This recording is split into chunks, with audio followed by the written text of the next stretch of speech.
There we go. You guys are early. All right, y'all watch that go off for a second, but I'm back now. So, we are live on YouTube. Oh, we are. Welcome. Today we're going to be doing random anime art tutorials. Tomorrow, it's going to be a pretty short stream today. Yep. Tomorrow, big stream, challenge on stream, prizes, art supply prizes. It's going to be a lot of fun. Yes. So make sure you join tomorrow. We'll be live all day from 11 a.m. Pacific to 9 p.m. Pacific. Michi, hello. Lee, hello. Hey. Best song ever. Yeah. Yeah, it's a good song. Yeah, big stream tomorrow. 10 hours. 10 hours. And it's going to be a lot of fun. And yes, it is going to be the first giveaway. Giveaway! Sponsored by our very own Chubin Studio and Anime Art School. So they are very kind to sponsor this stream and promote a free giveaway and challenge and big live stream on the weekend. Yep. So make sure you give whoever that is a big thanks over there at Anime Academy. Hey, Lau. Content updates. Hey, Pompoof. Hey, Nixa. Nixa, thank you for the follow. And Jackie, thank you for the follow. Colton, you still need to make a Jacqueline mommy character. A mommy character named Jacqueline. That just reminded me of it. Exciting news, heck yeah. So, feel free to ask any questions. We might not answer the most common ones. We're probably going to choose which ones we think is interesting to cover today. But today's going to be kind of a chill stream. Hello, welcome. Hey, Dahlia. Trying to decide what to draw. Fun. No, that's not Hollow. This is our character June with cat ears. From Spice and Wolf? No, this is Although I wouldn't be surprised. It's a good character design. I never watched the anime. I always got Raftalia and her confused because they kind of got a similar motif and hair color. Oh, they're so different. You look like what you're drawing. Well, thank you. You look like what you're drawing. It's been a month and I haven't gotten a new sketchbook. How do I give a girlfriend like yours? Mate. Oh, she's not. Oops. She's not a girlfriend. Well, I don't have my ring on me, but but yeah, we're married. I don't know. I have no riz whatsoever, so I don't even know how I got such a lovely man. Such a bald, hairless. No, you're trying to decide what to draw. Ooh, fun. Yeah, we got all the rules and everything figured out for the giveaway and challenge tomorrow. And it's going to be a lot of fun. The ring, I think, is on my nightstand. Yes. Tomorrow will be so fun. I agree. Pen Poppy, thank you, Pen Poppy. Yeah. So how's everybody doing today? What do we want to learn about drawing today? Having fun? I've been struggling to draw anything. I really want to, but my head is empty. Interesting.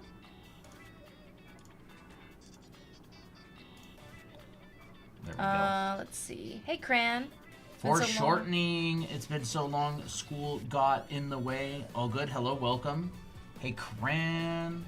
Foreshortening, we can talk. Yeah, about? We can do that. I'll just put her on the side here. Keep drawing, keep inspiring. Awesome. Thank you. And come hang out if you enjoy the streams. Tips on making your characters look the same. We've covered that a few times. A lot of it is just observation. Oh yeah. I have my mouse right here in my hand. I'm a little it's an unfair advantage on my part. Y'all should have been here. Ooh, were you here? Yeah. Were you here the other stream when there was that annoying person? Oh yeah. Gesture drawing sounds interesting. We can cover some of that. Hair. I mean, hair is always. What's foreshortening? Well, we'll probably talk about that. Foreshortening is like things getting larger and smaller as they come further and closer. So, for example, my hand is very big. If I move further away, my hand gets smaller. Look how big my thumb is compared to my head. If I keep my arm extended, but I get closer to the camera, now it covers my whole face. And if I get even closer, it'll cover the whole screen. You know, mouths are fun. We cover face proportion a lot. Actually, we have a video on drawing faces that does cover some proportion.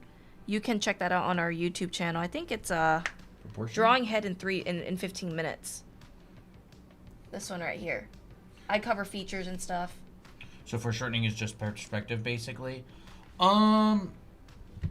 It's pretty similar. It's like included.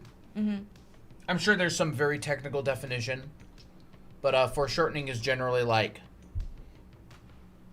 I mean, you could get foreshortening with 0-point perspective as well. It's really like I think things getting squished and getting close and getting bigger and smaller as they come and go. It's really just, yeah. And any tips on making your character look the same? What about coloring and shading? Oh, we just started a couple minutes ago. Yeah, coloring and 5 shading. minutes. I mean, we'll put that on the list. We've been covering a lot of coloring and shading these days, because Colton's great at teaching all that stuff. Coloring and shading. Ears and feet. Hair. Can you do hair? Ears. A couple people are asking about there. Someone sure. named Sonic is here. Who is that? Is that Maddie? Is that Maddie? It's gotta be Maddie. Light Eyes, sources. emotions. Well, we'll probably talk about in the coloring and shading part, because we always gotta talk about light sources there. Yeah. All right. Hoping y'all would go live today. Aw, yeah, thanks. it's probably gonna be a pretty short stream today. It's me, Maddie. Oh, as soon as prizes are mentioned, Maddie shows up to stream. Yeah. No correlation there. No correlation. Let's talk a little bit about gesture, because I think that one of the we were just learning a new way to teach gesture, and it was like about the Asaro curves and stuff, how Asaro does his gesture, like with tubes and stuff. So I think that's interesting. We can cover something like that. I've got Asaro's notes. If you want me to grab them. Yeah, let's grab them. I think I've chucked them Ooh, back. Lau says I'm finishing tier. Ooh, you're finished tier. Nice. Awesome. That's gonna be fun. All right. Why does bro have 21k subs and 15 views? Oh, we started a couple minutes ago, and we actually have 96 people watching on the other platform we're streaming on. Yeah. No, this is June, our character. She just has cat ears, and I decided to draw her a little bit feisty today. Just joined. Hello, Serenity. So if you want to get better at gesture drawing, you're always what? Leather. Oh yeah, leather, like drawing leather, or like probably rendering leather. Probably rendering. That sounds kind of fun. Rendering we'll put that on the list, and we'll see if we get. You guys also have a YouTube? Yes, we do. Draw Anime Academy. And all the streams are on YouTube, and they're recorded as VODs. So if you go over to the live tab there, live, you can see there is all of our past live streams. Y'all can watch them as much as you want. Heads in different angles, hint, hint. Yeah, it's all archived Expressions. Perspective, fisheye. But yeah, that's our YouTube channel. I'm a follow. Awesome. Thank you. Okay. What about how to draw weight? Like, say, swinging a hammer or slamming a foot down, that sort. No, that's actually kind of interesting. Implying weight, or how to draw something weighted.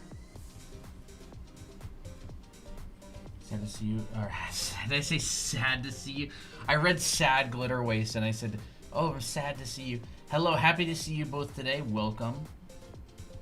Awesome. Ghost with Toast, thank you. Appreciate it. Yeah, we're going to be streaming for 10 hours tomorrow, and there is art supply giveaways, courtesy of the Anime Academy. So yeah, there's going to be a big stream. There's going to be a challenge running during stream, and we've got 3 different winners that there's going to be, actually. Yeah, there is. It's our first giveaway. And if it goes well, we'll do more in the future. How to even win the challenge?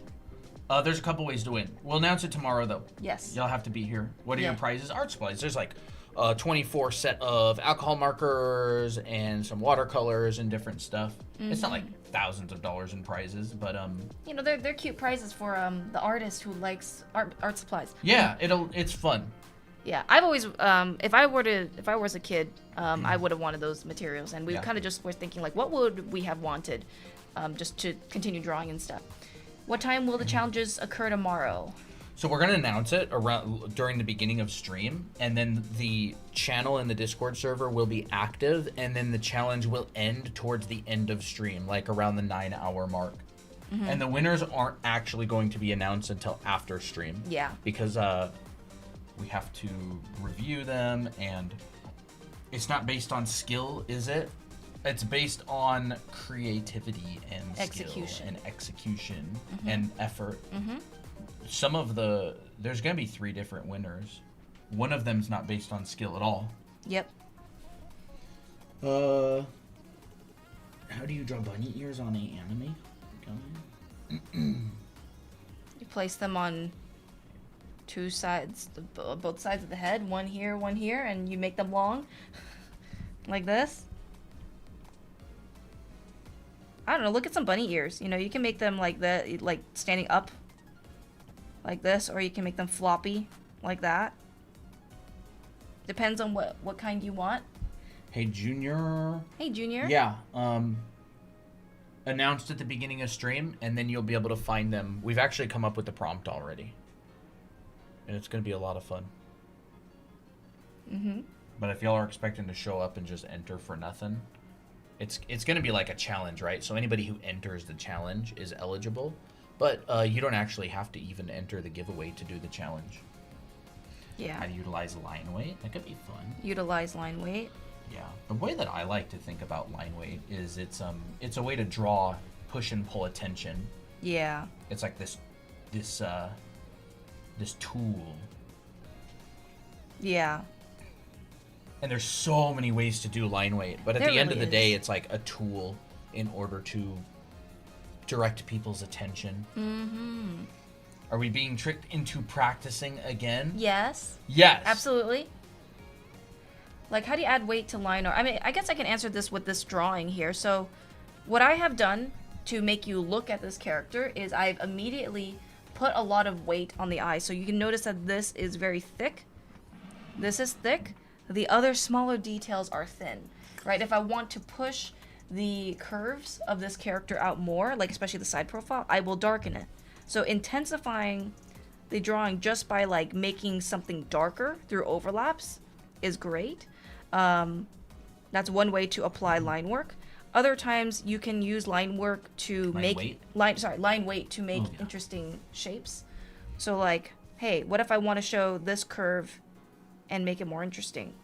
Well, then I add a bit more weight towards the base of where the hair starts, and that looks really interesting, right? Here, some line weight because this is overlapping the face. So I would make this a little bit darker to push it forward. So things that are less important use lighter lines. Things that are more important and show overlaps, you can use darker lines. That's generally, one way that you can do it. Like here, for example, I find that this overall impression feels a little bit too weak. So I would go in and just make this outline here a little bit bolder. Because I want you to focus on the character. So line weight is more about intention of how do you want as Colton said, how do you want your viewers' eyes to look in your piece? I mean, lines are contrast, right? Mm-hmm. People look at contrast. Yeah. People will look at- There's lots of different kinds of contrast. There's contrast of color. There's contrast of shape.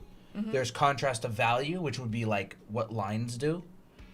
The blue line is a dark value on the white background, so that's contrast. But you could also have contrast of shape. Yeah. You could have a triangle and a bunch of circles, Yep. and that triangle would have contrast of shape. I like putting a lot of darkness and dark, cool shapes like by the face, because these shapes are kind of like going like this. Like pulling your attention towards the center of the face or towards the eyes or the expression. Contrast is what stands out. Yeah, you see things through contrast. Like that's how your brain kind of understands stuff. Yeah. And hard and soft lines as well. You'll notice that if I want you to focus more on the eyes, I will create a lot of sharpness. That's also contrast, right? And then there's contrast of edge. So like there's so many different kinds of contrast, right? This is contrast. You can have like a nice soft edge versus a hard shape. Ooh. That has contrast of edge. There's contrast of value. There's contrast of edge. There's contrast of color. There's contrast of shape. Yep. And you essentially use these like Christina might draw the eye kind of fuzzy, but then maybe the specular highlight in the eye really sharp. See? And that would just totally draw your attention in. That's kind of what I did here. I made this line way fuzzier than the highlight. So you can see that the highlight has a lot sharper edges and stuff like that. I mean, you can even see, like, in some people's styles, they will draw the eye, like the surrounding eye, very sharp, but then they'll use, let's say, like an airbrush, like this, for the pupil, and then they'll, like, also make the pupil very, very sharp and the highlight very, very sharp. Yeah. And it still looks really cool. That's a way to do it. That's a way and to do it. There's no one right way to apply this. This is theory, right? Yeah. This is a principle you can apply in many different ways. Some would call it style. Yeah, some would. But in reality, it's just applying the same principles in different ways, and then it just looks like magic. Oh, look how cool that looks.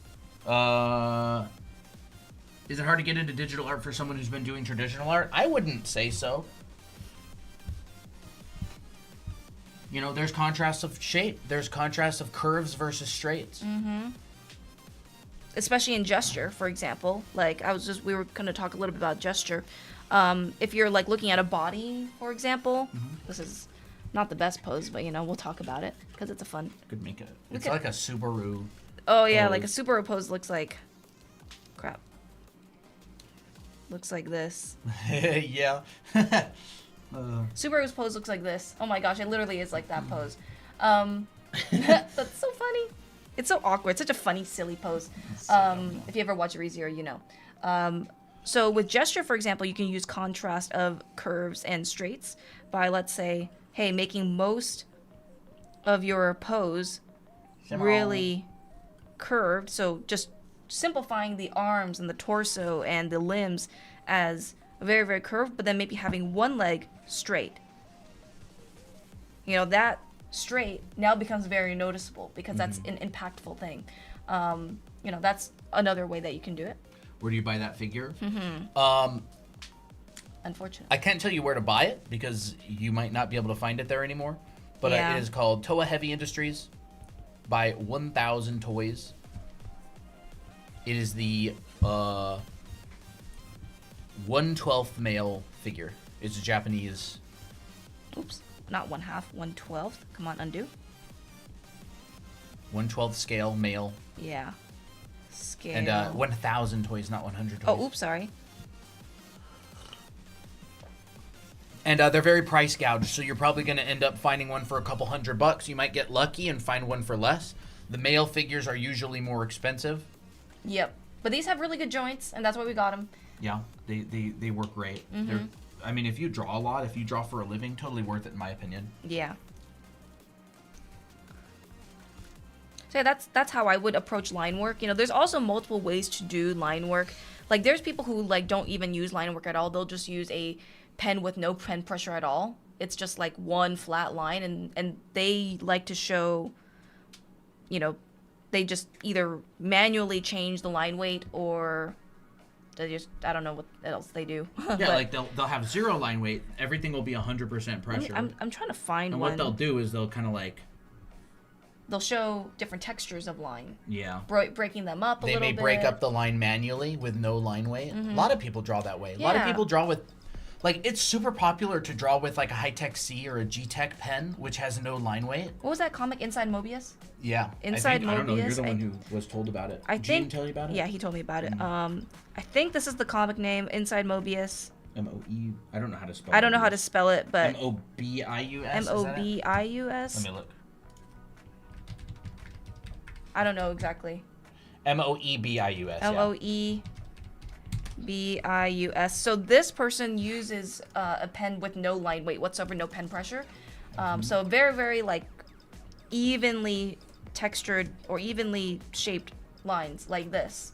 But what he'll do is maybe he'll manually go in and be like, oh, I'll just add a bit more hatching, or I'll make this part a little bit thicker and stuff like that. That's how he shows it. You can check it out. It's a really cool style. Are we learning how to draw mouths too? Yes. I mean, if we get to it. Is that on there? Yes, it's on there. Oh, awesome. Yep. So, let me think. All right, I'll get back to gesture drawing real quick. A lot of the time, gesture if you struggle with it, is using a lot of curves. The more curves you have, the more natural the body will look. Curves means life. Straight means generally the figure is very stiff and could mean they're dead. But when you have arms simplified into S curves, oh, that's very dynamic. Thank you for the roses, by the way. Thank you. Majoring in tired. Bro, that's what I feel like sometimes. Oh. And Sunny, thank you for the roses. Irene, appreciate it. You know, Have you ever had a chance to work for a studio? Yeah, I did a lot of work for concept studios on games. And like card art and different stuff. Torso. It's like a vase. I mean, if you're going to draw a female There's character. the cat. There's one on the window bed right now. She looks so cute. I know, she looks like an angel. You know, even the legs are S curves. How have y'all been? Hey, Artemis. Hey, Artemis. Feel like I haven't seen you in forever. Been so busy with school and soccer. School and That's soccer, how I imagine huh? Artemis sounds. No way. No, I'm kidding. We're doing good, you know, just the usual. Are you coming by the 10-hour stream tomorrow, hanging out?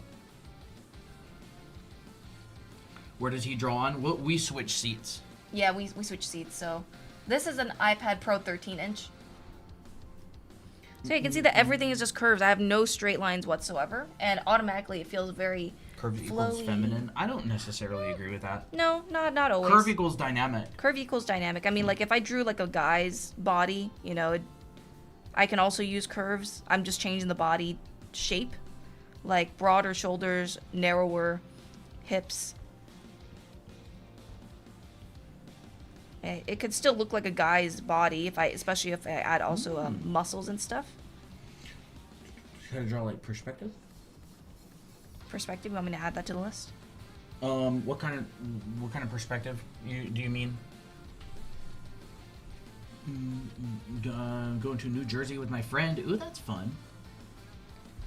Now this How is long oh oops. No, go ahead. How long have you guys been drawing? A long time. Long time. Now this is very like curvature, right? This looks like handsome Squidward when he's dancing or flying around. This is more just trying to get yourself used to flowiness.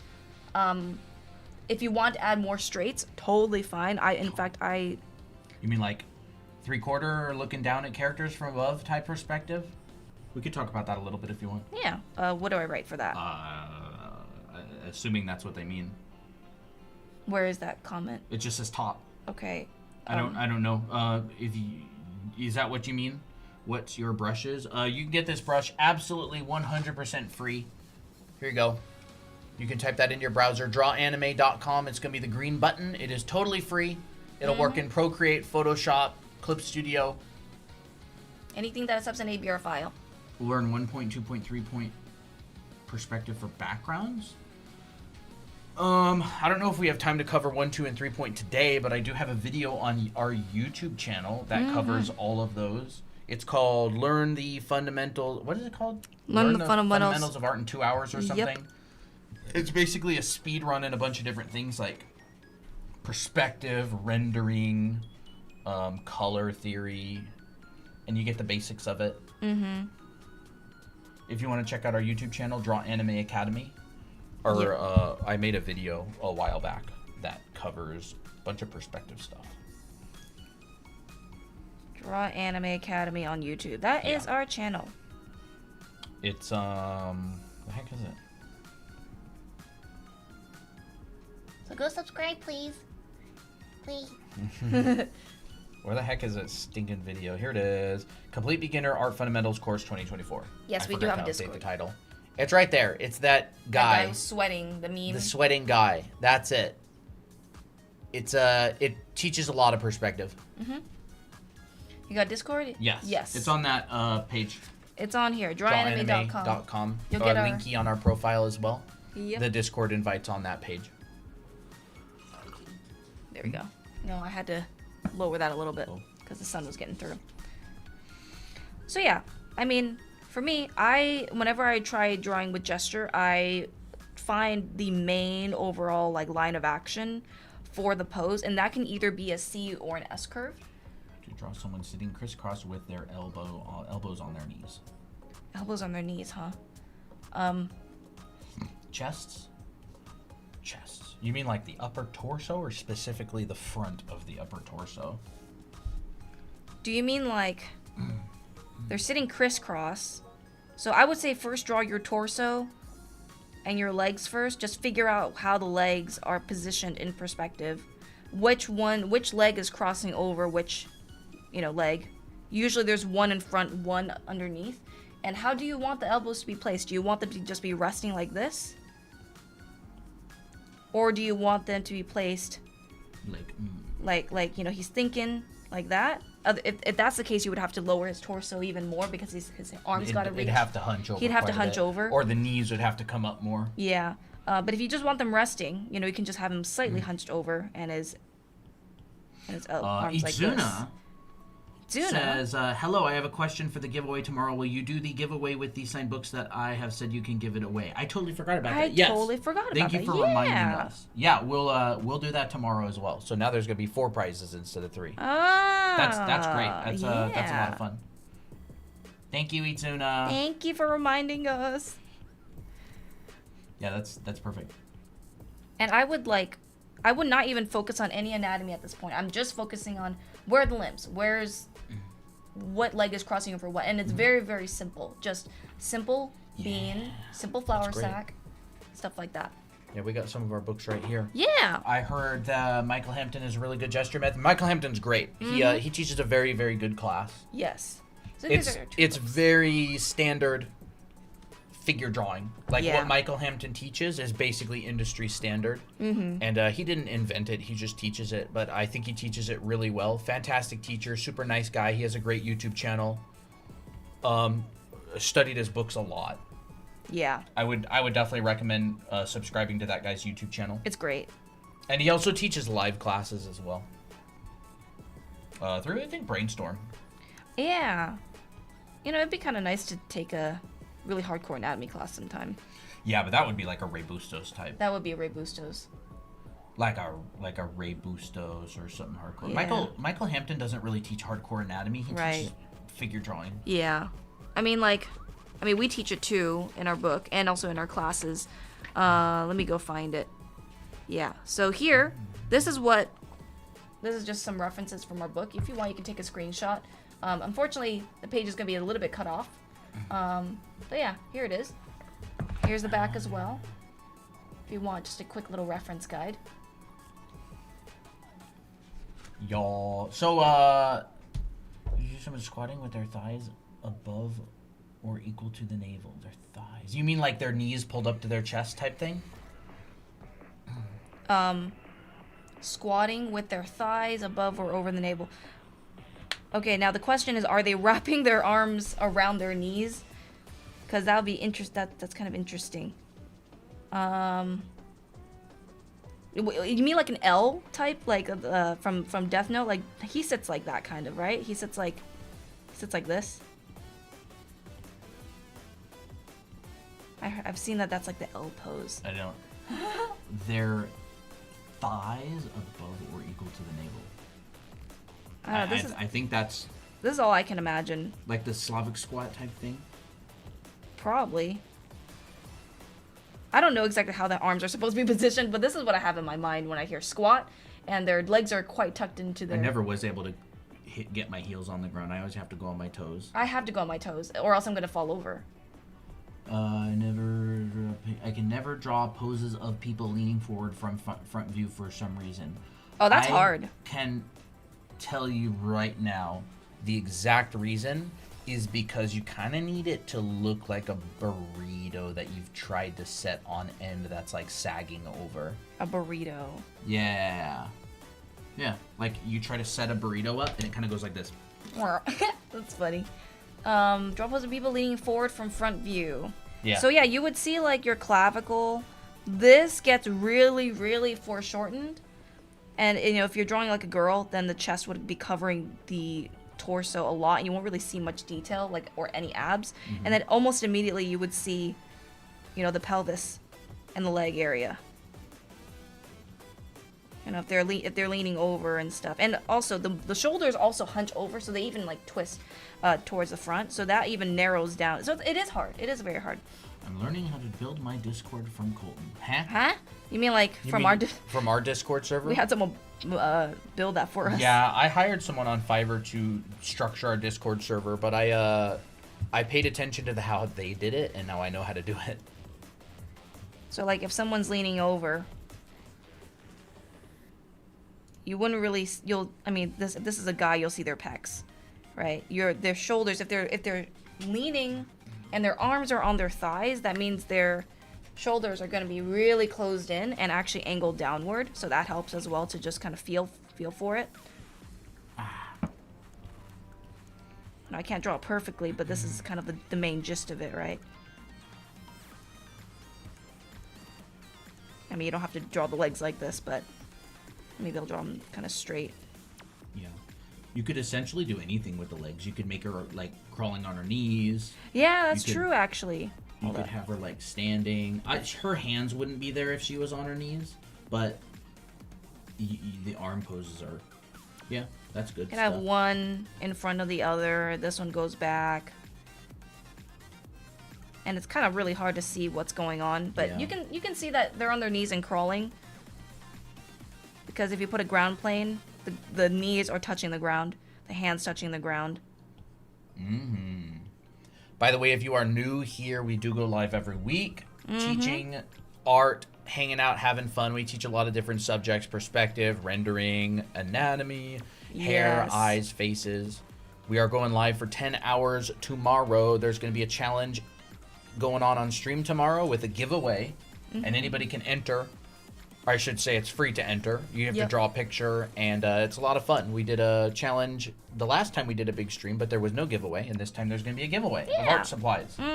What brush are you using? Right here. And also, drawanime.com, you can get the brush with the green button, but you can also get the Discord invite on there, and come join the Discord server and hang out in the community, share your art. And you can also find our classes. Our anime art school. Yup, lots of stuff. But 11 a.m. Pacific, we are going live tomorrow. We'll be live for 10 hours straight.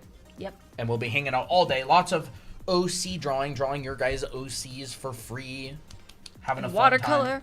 Yeah, it's really fun. People are asking how to draw a male body. How do I draw furries? We don't really draw furries We don't draw that much. furries.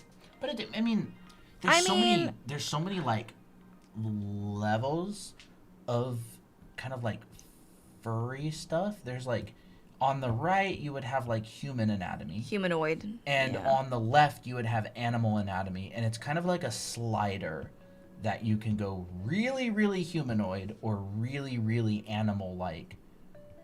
And so essentially you just want to learn human and animal anatomy, and then you could just manually adjust the slider of how much you want to mix. Yeah. Okay, I'll do a quick male body because I know that people are asking for it, and it's also a very popular topic. If you want like a more in-depth tutorial on how to draw a male body and a female body, you can look at this video in our channel. If you hate drawing figures, use this method. Yo, Draw Anime Academy on YouTube. I cover proportions and stuff. What we do is we live stream, and really, really popular topics we tend to make videos on. Yeah. So y'all can find it and bookmark it and rewatch it a million times. I would say anytime you're drawing a male body, really keep in mind of structure. What I mean by structure is establishing your body type, establishing your proportions. That's going to be the most important setup. It's not about the muscles. I'm figuring out, okay, how far is my shoulders? Usually for a person, it's about 1 hand length on each side. So about the size of your hand, you measure on both sides, and there's your clavicle. Your upper arm is going to end, like your elbow area is going to end at around the bottom of your rib cage. Your hand is going to be around the crotch, or you can swing up from the crotch and come out. There's your wrist, and you just keep it consistent. So I always start with this first because that ensures a successful figure. Look at the baby. Baby. The baby's here. The baby is here. Hi. So once I have that figured out, then I put in some forms and anatomy. I'm not gonna do a whole like crazy demonstration. I'm probably just gonna add some anatomy to make your guys' minds blown. So, to blow your minds. Yes, it is Toby. Little poopy Toby. So what I'll do is I'll use this as a base, and I'll just start adding in the most important muscles that I think is needed for like a male body, and that includes your traps, which is your shoulders, your back muscles, your deltoid. What forms are you drawing? I don't know when that question was asked. I don't know so what it might that have when been that was earlier. asked. You're so cute. You're so tired. I'm using, okay, so there's a few forms that I do. You can simplify into boxes like this: ribcage box, pelvis box. Showing off those white socks. They're not brown today. Nope. Nope. You know, the rib cage can be like an egg form, and the pelvis can be a box. I use this quite often as well. So either way, you can do that, and then you can just connect the two with a squishy middle, like that. That's kind of the general basis of what I use, but for me, since I'm just doing something really quick, I'm just establishing the width of the shoulders and the upper torso, because generally the torso tends to be thicker. And yeah. There's Kitty. Here's Kitty. Toby. His silly little snout. And so this qualifies, or not qualifies, this includes like pec muscles. So like the pec muscles will expand upon the overall torso shape or form. So here's my pecs. That's a really important muscle to draw for the guys. Oh, Abs Snaz, as you better well. not win the competition tomorrow, because it's going to be very expensive to ship you the gifts, the prizes. Yeah. Sorry, I wish I could draw this prettier.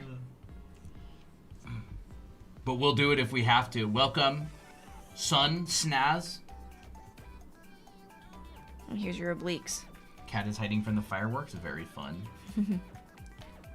Creepy ice cream truck playing Twinkle Twinkle Little Star. Yeah, I know what you mean. They're kind of creepy sometimes. A lot of creepy stuff with ice cream trucks, huh? You know, and this sucks. This drawing is not pretty, but it gets the job done. It looks like a guy at this point. Oh, it is easily a base that you could draw on top of and make carry pretty. forward. Yeah, exactly. But this is just to get you somewhere. This is not meant to be the final. If it were up to me and I would spend a little bit more time on this, I would fix the size of the torso and the obliques and stuff. Ooh, look at this. Wow, that's Oh, that looks pretty. gorgeous. That's very Tira. Like, I Oh, would yes. expand this. Oh, yeah, it looks better. We There we go. have officially gotten Tira. Oh, by the way, look at this. I made it so I can just go. I mean, anybody on YouTube can see this. TikTok can't. But we added Ray and Abby overlays on YouTube, and I added buttons on the Stream Deck to turn all of them off and on, so we can instantly turn them off and on. So if you're on YouTube right now, check this out. We got Abby right there, Miko. You've seen all these, but we've got Abby and Ray. Yeah, they finally got added. Yes. How many years have you guys been drawing? Long time. Long time. Yes. What was I gonna do? Oh yeah. So Lau has just sent in Tira. So Lau in the chat. Yay! Y'all can say Lau did an amazing job. Here is Tira. Oh, I love the way how you pulled her hair to the back of her head like Yeah, that. It's really, fantastic. Very pretty. And then there was June, right here, Yeah, so pretty. and we had Miki right here, Miki. That one's gorgeous. and there's food, Miko. and there's Miko. I love that one. Yeah, that one's one's done really really nice. well. So great work, Lau. Very nice. You wanted him to be tall and slim. I would only change how body is. Yeah. If you want him tall and slim, you could just like make his shoulders narrower, but make sure you keep that pelvis narrow. So like you basically just change the shape of the torso. You can change it like this. Awesome. Can The change it more skinny rectangular. Stream. Glad you enjoy it. Tiramisu. Tiramisu. Yes, tiramisu. The actually, your name inspired Tira's name. But yeah, we teach a lot of what was it? Coloring in digital art, other streams. Yeah, so a couple streams ago, we did some lighting, or this is what I did. We did some lighting, we did some rendering, materials, explaining the difference between matte, semi-reflective, and shiny materials. We talked about shining colored lights on stuff, lights overlapping multiple light sources. And then I also did a demo on stream of this, starting off with every single brushstroke for the entire painting, just starting off with some blobs of color and ending with this. And I narrated the whole thing live. Yep. So you can go check that out on our YouTube channel. It's on our VODs, if you're interested in that. We want to know how to go from from a flat shape to a form. Wrapping lines. You can start with, actually we talked about this a few times, probably in a previous stream. I don't exactly know when or, oh, here it is. Wait. You could just talk about it again. Yeah, I'll talk about it again. So this is a really good exercise, is you can start off with any shape that you want. Something that's kind of interesting, like this. And then you can decide where you want your center line to be. You can turn this into a three-dimensional form. So, you know, actually I don't really like this curve right here, so I'll curve it more like this. It'll be said tomorrow, Snaz. But it's going to be similar topic to last time. It's basically characters based on things. So there's a few ways they can do it, but for now we'll do something really simple. This is right now a two-dimensional shape. Has no form whatsoever. It's completely flat. Oh, I love looking at these. I see a nice juicy tongue. Yeah. And it looks like this. Yep. Yep. Oh, look at that. Dragon tongue. Nice tongue. But it doesn't have to be that. It doesn't have to be that. Nope. It could be a face. It doesn't have have to to be a that. squid monster face. You could look at it from the opposite direction, and you could actually be looking at it from the top. So, the form lines show information of how this is going in space. Yeah. Or, you know what? This ain't a tongue. It's And I want to this. draw a character in it too. Yeah. So shapes inherently don't really have perspective. You can add perspective later. Sometimes they will, like the silhouette will imply perspective, but it's largely up to you. Yeah. And so what character designers do is they start with an interesting shape and then they add the form later. I really want this to Insert be... Dokes meme. What? I mean, I know the meme. I'm guessing you might post a meme that's something like, when you know the streamers draw NSFW but you can't prove it. No, we don't. We don't. I'm not good enough, honestly. I'm not strong enough. Not strong enough for that kind of power. All right, Artemis, have a good one. With great power comes great responsibility, huh? Oh, You yes. You know, this could be like a squid monster character.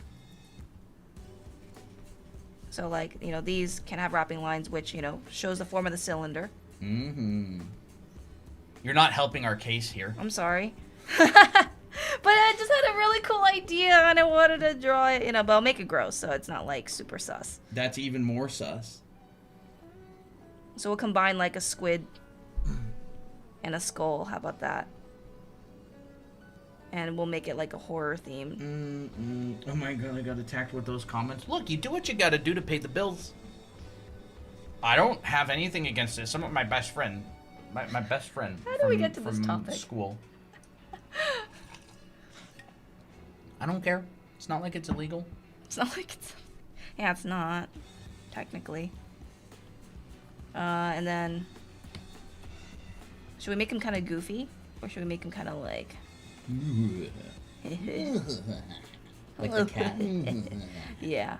Yeah, just have fun with it. No judgment. I really want to do commissions, but I don't think I'm good enough at drawing yet. Hey, if someone will hire you, then you're good enough. Yeah. It's not really about the good enough. It's about whether you can get someone to hire you or not. Because, I mean, if someone hires you, then you're good enough. Yeah. And then we can add a Your bit best of friend? No, he used to be brownage. my best friend. I haven't talked to him in a couple of years. I don't even know if he's really doing art that much anymore. But he was making a living off of that for a while. His name was Grant, but I don't remember his username. I was never really interested in the art. He's a good dude, though. And we'll make it like into a tentacle beard.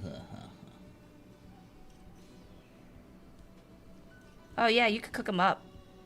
And serve grilled squid. Mind Flayer from Baldur's Gate 3 vibes. Yeah, kind of like for that. I was real. thinking that. Yep. Don't forget, guys, 10-hour stream tomorrow. Mind Prizes, VO. You probably saw the notif in the Discord server, but there is going to be another character design challenge tomorrow during stream, and there are going to be art giveaway prizes. There's going to be 4 winners. Mm-hmm. Including a set of 2 Draw Anime Academy books, courtesy of Izuna, Yes. giving away the set that she got. And there's some markers and marker set and some watercolor set and stuff like that. But we'll have all the information tomorrow. Snaz, I love that. I love the spirit. I'm gonna win just so y'all use more money sending it with shipping. That is the spirit. Alright, yeah. You know, so you can turn a shape That's into totally another fine. shape. Or another form. That's how you do it. Will there be a set category for the character design? Yes. Actually, another way that you can show form just through a flat shape is actually just show a bit of pinch and overlap. So like, let's say I have another, I'm just using the same shapes again. So let's just do something like this. You can show overlap by going like this. Automatically it's 3-dimensional. And of course, adding a center line will be greatly helpful as well if you want to do that. To show how one form is overlapping the other. And that feels 3-dimensional already. Like this could be cloth. I turned it into cloth. There we go.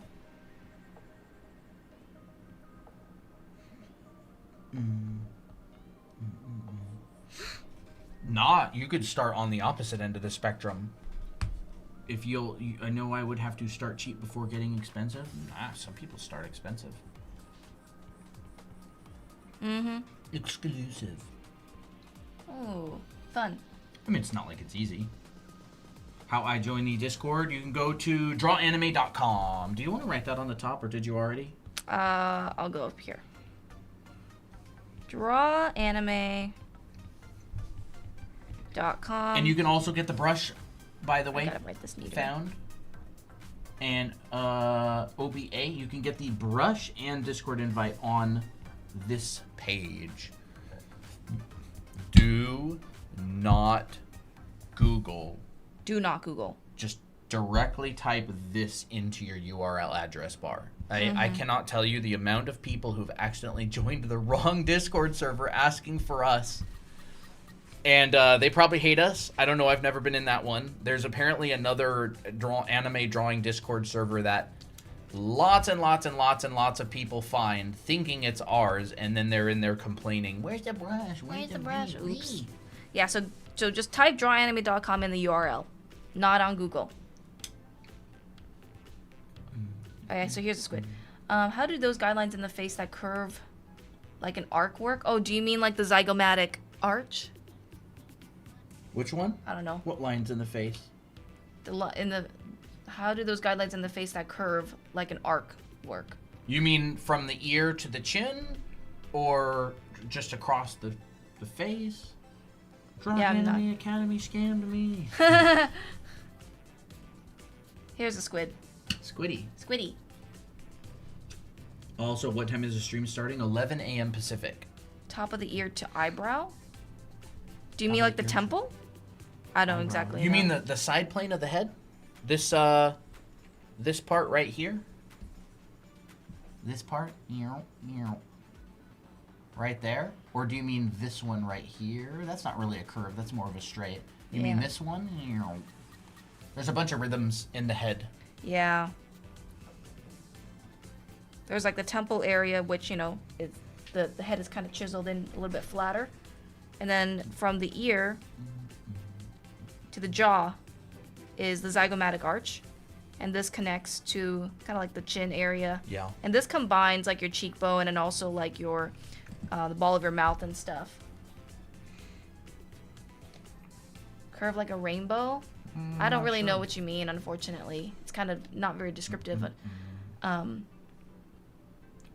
anime face with guidelines for nose, mouth, eyebrow, and forehead, but make the ones for the eye.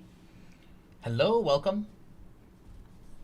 All I just do is just like, if what you mean is curving the eye line, you just Yeah. draw like a subtle arch. Well, we got this here. Yeah. And you so want- when you look at it from an angle, the It's lines curved. become curved. Yeah. But when you look at it straight, the lines are straight. Mm-hmm. So look at it at an angle.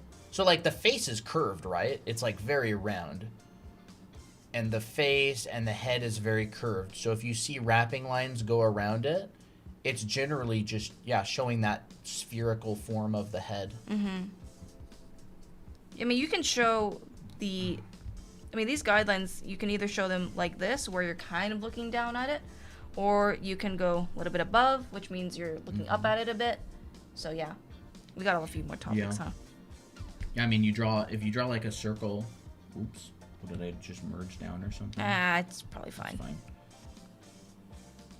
If you draw like a couple of circles, you can make this circle, you can look at the bottom of this circle, or you could look at the top of this circle, just based on The curvature. the sphere, but Yeah. just based on the curvature, you can change what direction. It's like that shapes don't have perspective type deal. Mm-hmm. I don't have any classes until Thursday. I might be able to finish the commission soon. Awesome. Awesome. What? We can do some mouths next. 1, 2, 3, 4. 4 so far. That's awesome. Ooh. So if you want to draw mouths, where's that skull? You want the skull, please? Mouths. Thank you. Skull wraps around a ball. Yes, but first, What? Toby. Toby. Okay. Yeah. Let's see here. You can think of mouths like a strip of paper that's curved. If you want to just go super simple, like this. And, when you're drawing like someone who's like kind of smiling a little bit, but their mouth is closed, you'll notice that there's a subtle curve that follows this perspective. I'm drawing as if the head is slightly turned. Hello, I find the stream on the start of YouTube already on Discord. Awesome. Welcome. So here's the nose, here's the mouth. Notice that we see one corner of the mouth, but on the other side we don't see it, and that is because it's in perspective and it's rolling away from us. So try not to draw both corners of the mouth. I guess it could work if you can argue it, but this will look a little bit weird. It'll be like, it would look as if the mouth like scooted over Hey, to the chat. side unnaturally. Yeah. So what you which would need again, to in do, some cartoons, you can absolutely get away with. yeah, you can absolutely get away with that. They know what they're doing. They though. do. It's not an accident. It's intentional. Yeah. So you're just trying to wrap this mouth around. So when you're doing even like a mouth that is open, you'll have this happening, which is upper lip comes up, wraps around. You'll see the inside of the mouth. You won't see the corner of the mouth really as much. You'll just see like opening. You'll see the teeth, the bottom of it slightly, and how it rotates to the back.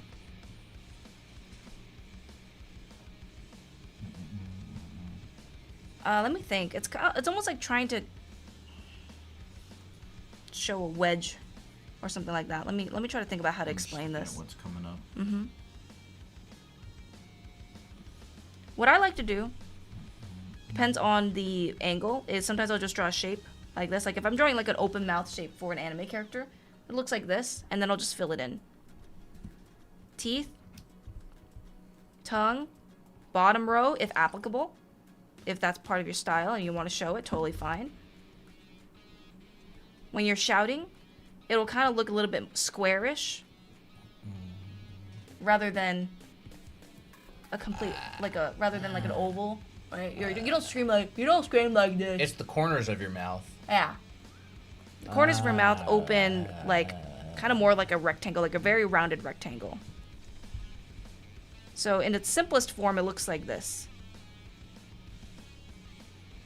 Toby, I don't want Looks to like see that.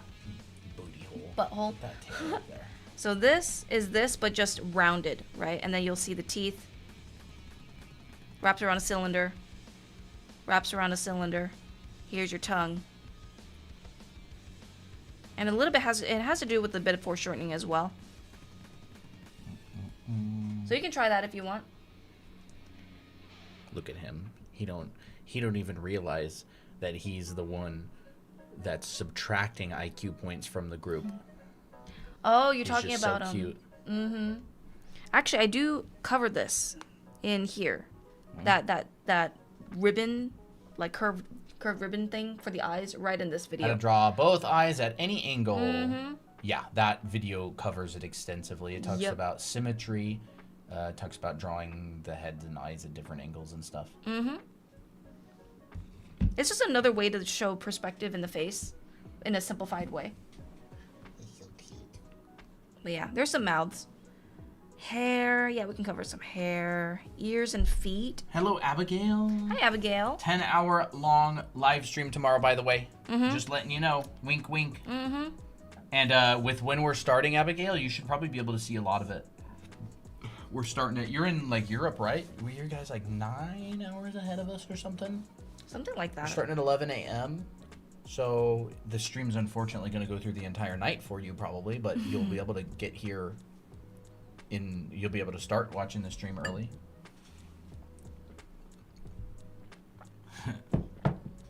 Okay, we did cover Oh, some awesome. You'll be cat sitting. Cat Make sitting, sure you bring that's some drawing fun. supplies because there's going to be another challenge and there's going to be prizes and giveaways. Yeah.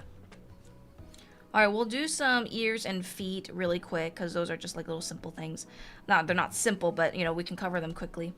I think a lot of people get confused with the inside of the ear, and there's really only a few shapes to think about. Here is the outside of your ear, and it's kind of a little bit angular. If you want to make it really curved like this, that's totally fine, but ears are typically asymmetrical, and it's kind of slanted. You got your, was it helix?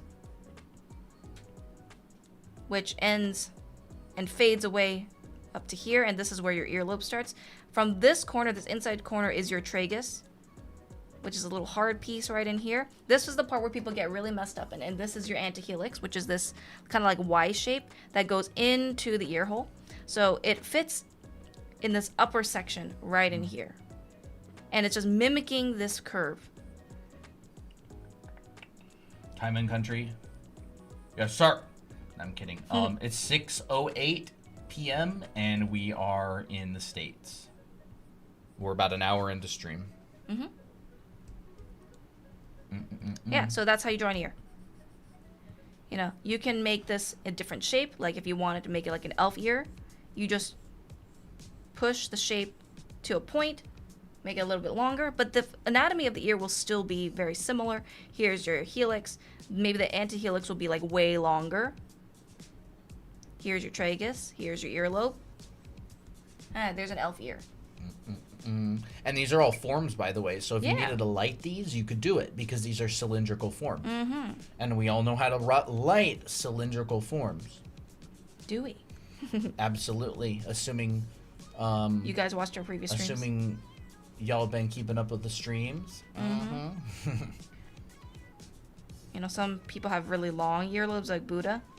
So you can just drop that. You could just start with like normal ear and then just drop the earlobe down. And you just repeat. Just do this a million times and just try to simplify as best you can. Yeah. Let's put a little piercing in here. Like a jewel piercing. That sounds fun. Speaking Yeah, so of there's pointy ears. can I use them for the fairy theme I'm doing for your DAA girls? Oh, yeah, absolutely. totally. Well, I mean, it's fairies. You gotta have them have pointed ears, right? Hey, What Marty. else are we covering? We're covering feet. So we'll do feet next. Feet. If you can draw a form like this, which is like a little bullet, like a half bullet, and you can draw a cylinder that's slightly arched and has a flat bottom, you're already getting halfway there. If you can draw a cylinder that looks like this, you're getting closer, and the heel is kind of like a wedge that looks like this. So how do we combine these forms together? Start with your cylinder. Here's that arch.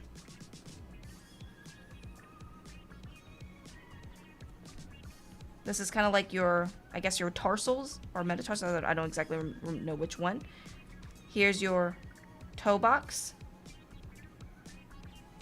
Here's your heel. In fact, this can go in like this. It looks more interesting anyways. Actually, no, I don't like that. There we go. Ah, there's a foot.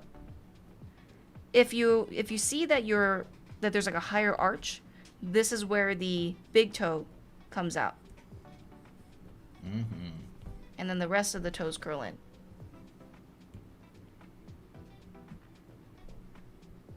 Gonna have me to bring that in a little bit. Yeah, we do. Where's transform? Freeform? Not freeform. Uniform? Oh, distort. Ah, thank you. I was doing it a little bit out of perspective. No, I think it was just big. It's like Oh, they yeah. hit the back of their foot really hard and they're like, yow! That's funny. And then if you want to do the other side, which is pinky side or pinky toe side, keep in mind that this part is straighter. So you can start off with a wedge instead. That's kind of rounded at the heel. And here's your pinky toe.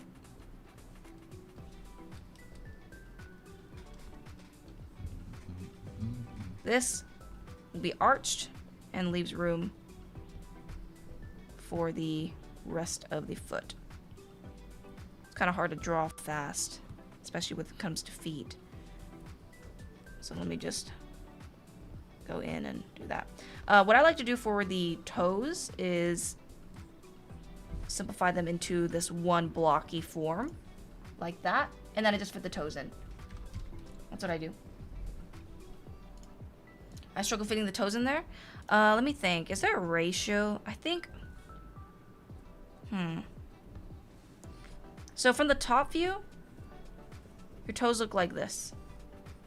Arch is thickest for the big toe, and that takes up, like, I don't know. Let me think of how to fit this all in.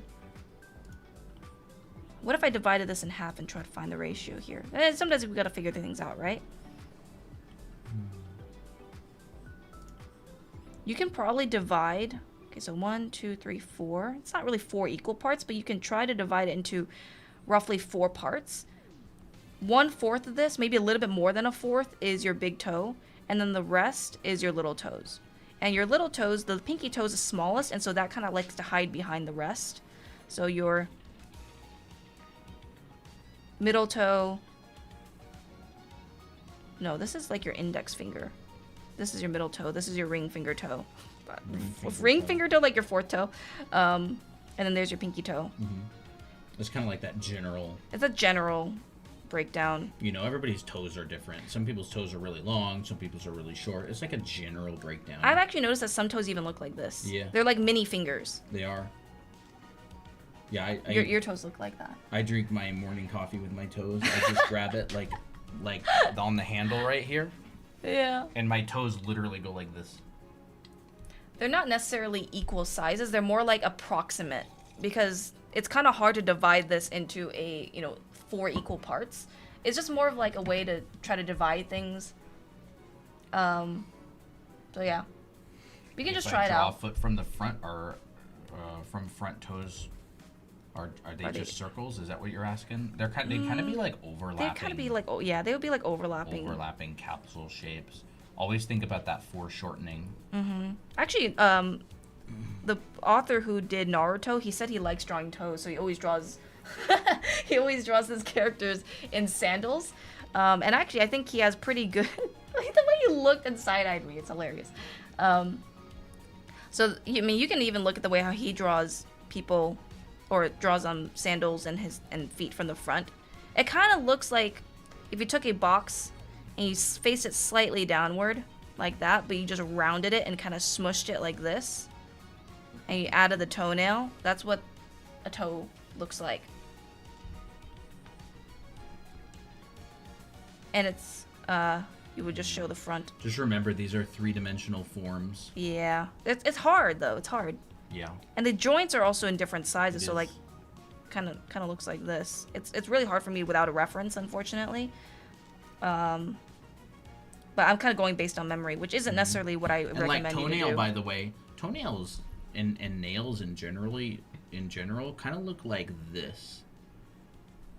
That kind of go back like that, and that's a really good shape for showing form, by the way. Yeah. They can be like that. They don't have to be pointed in the back.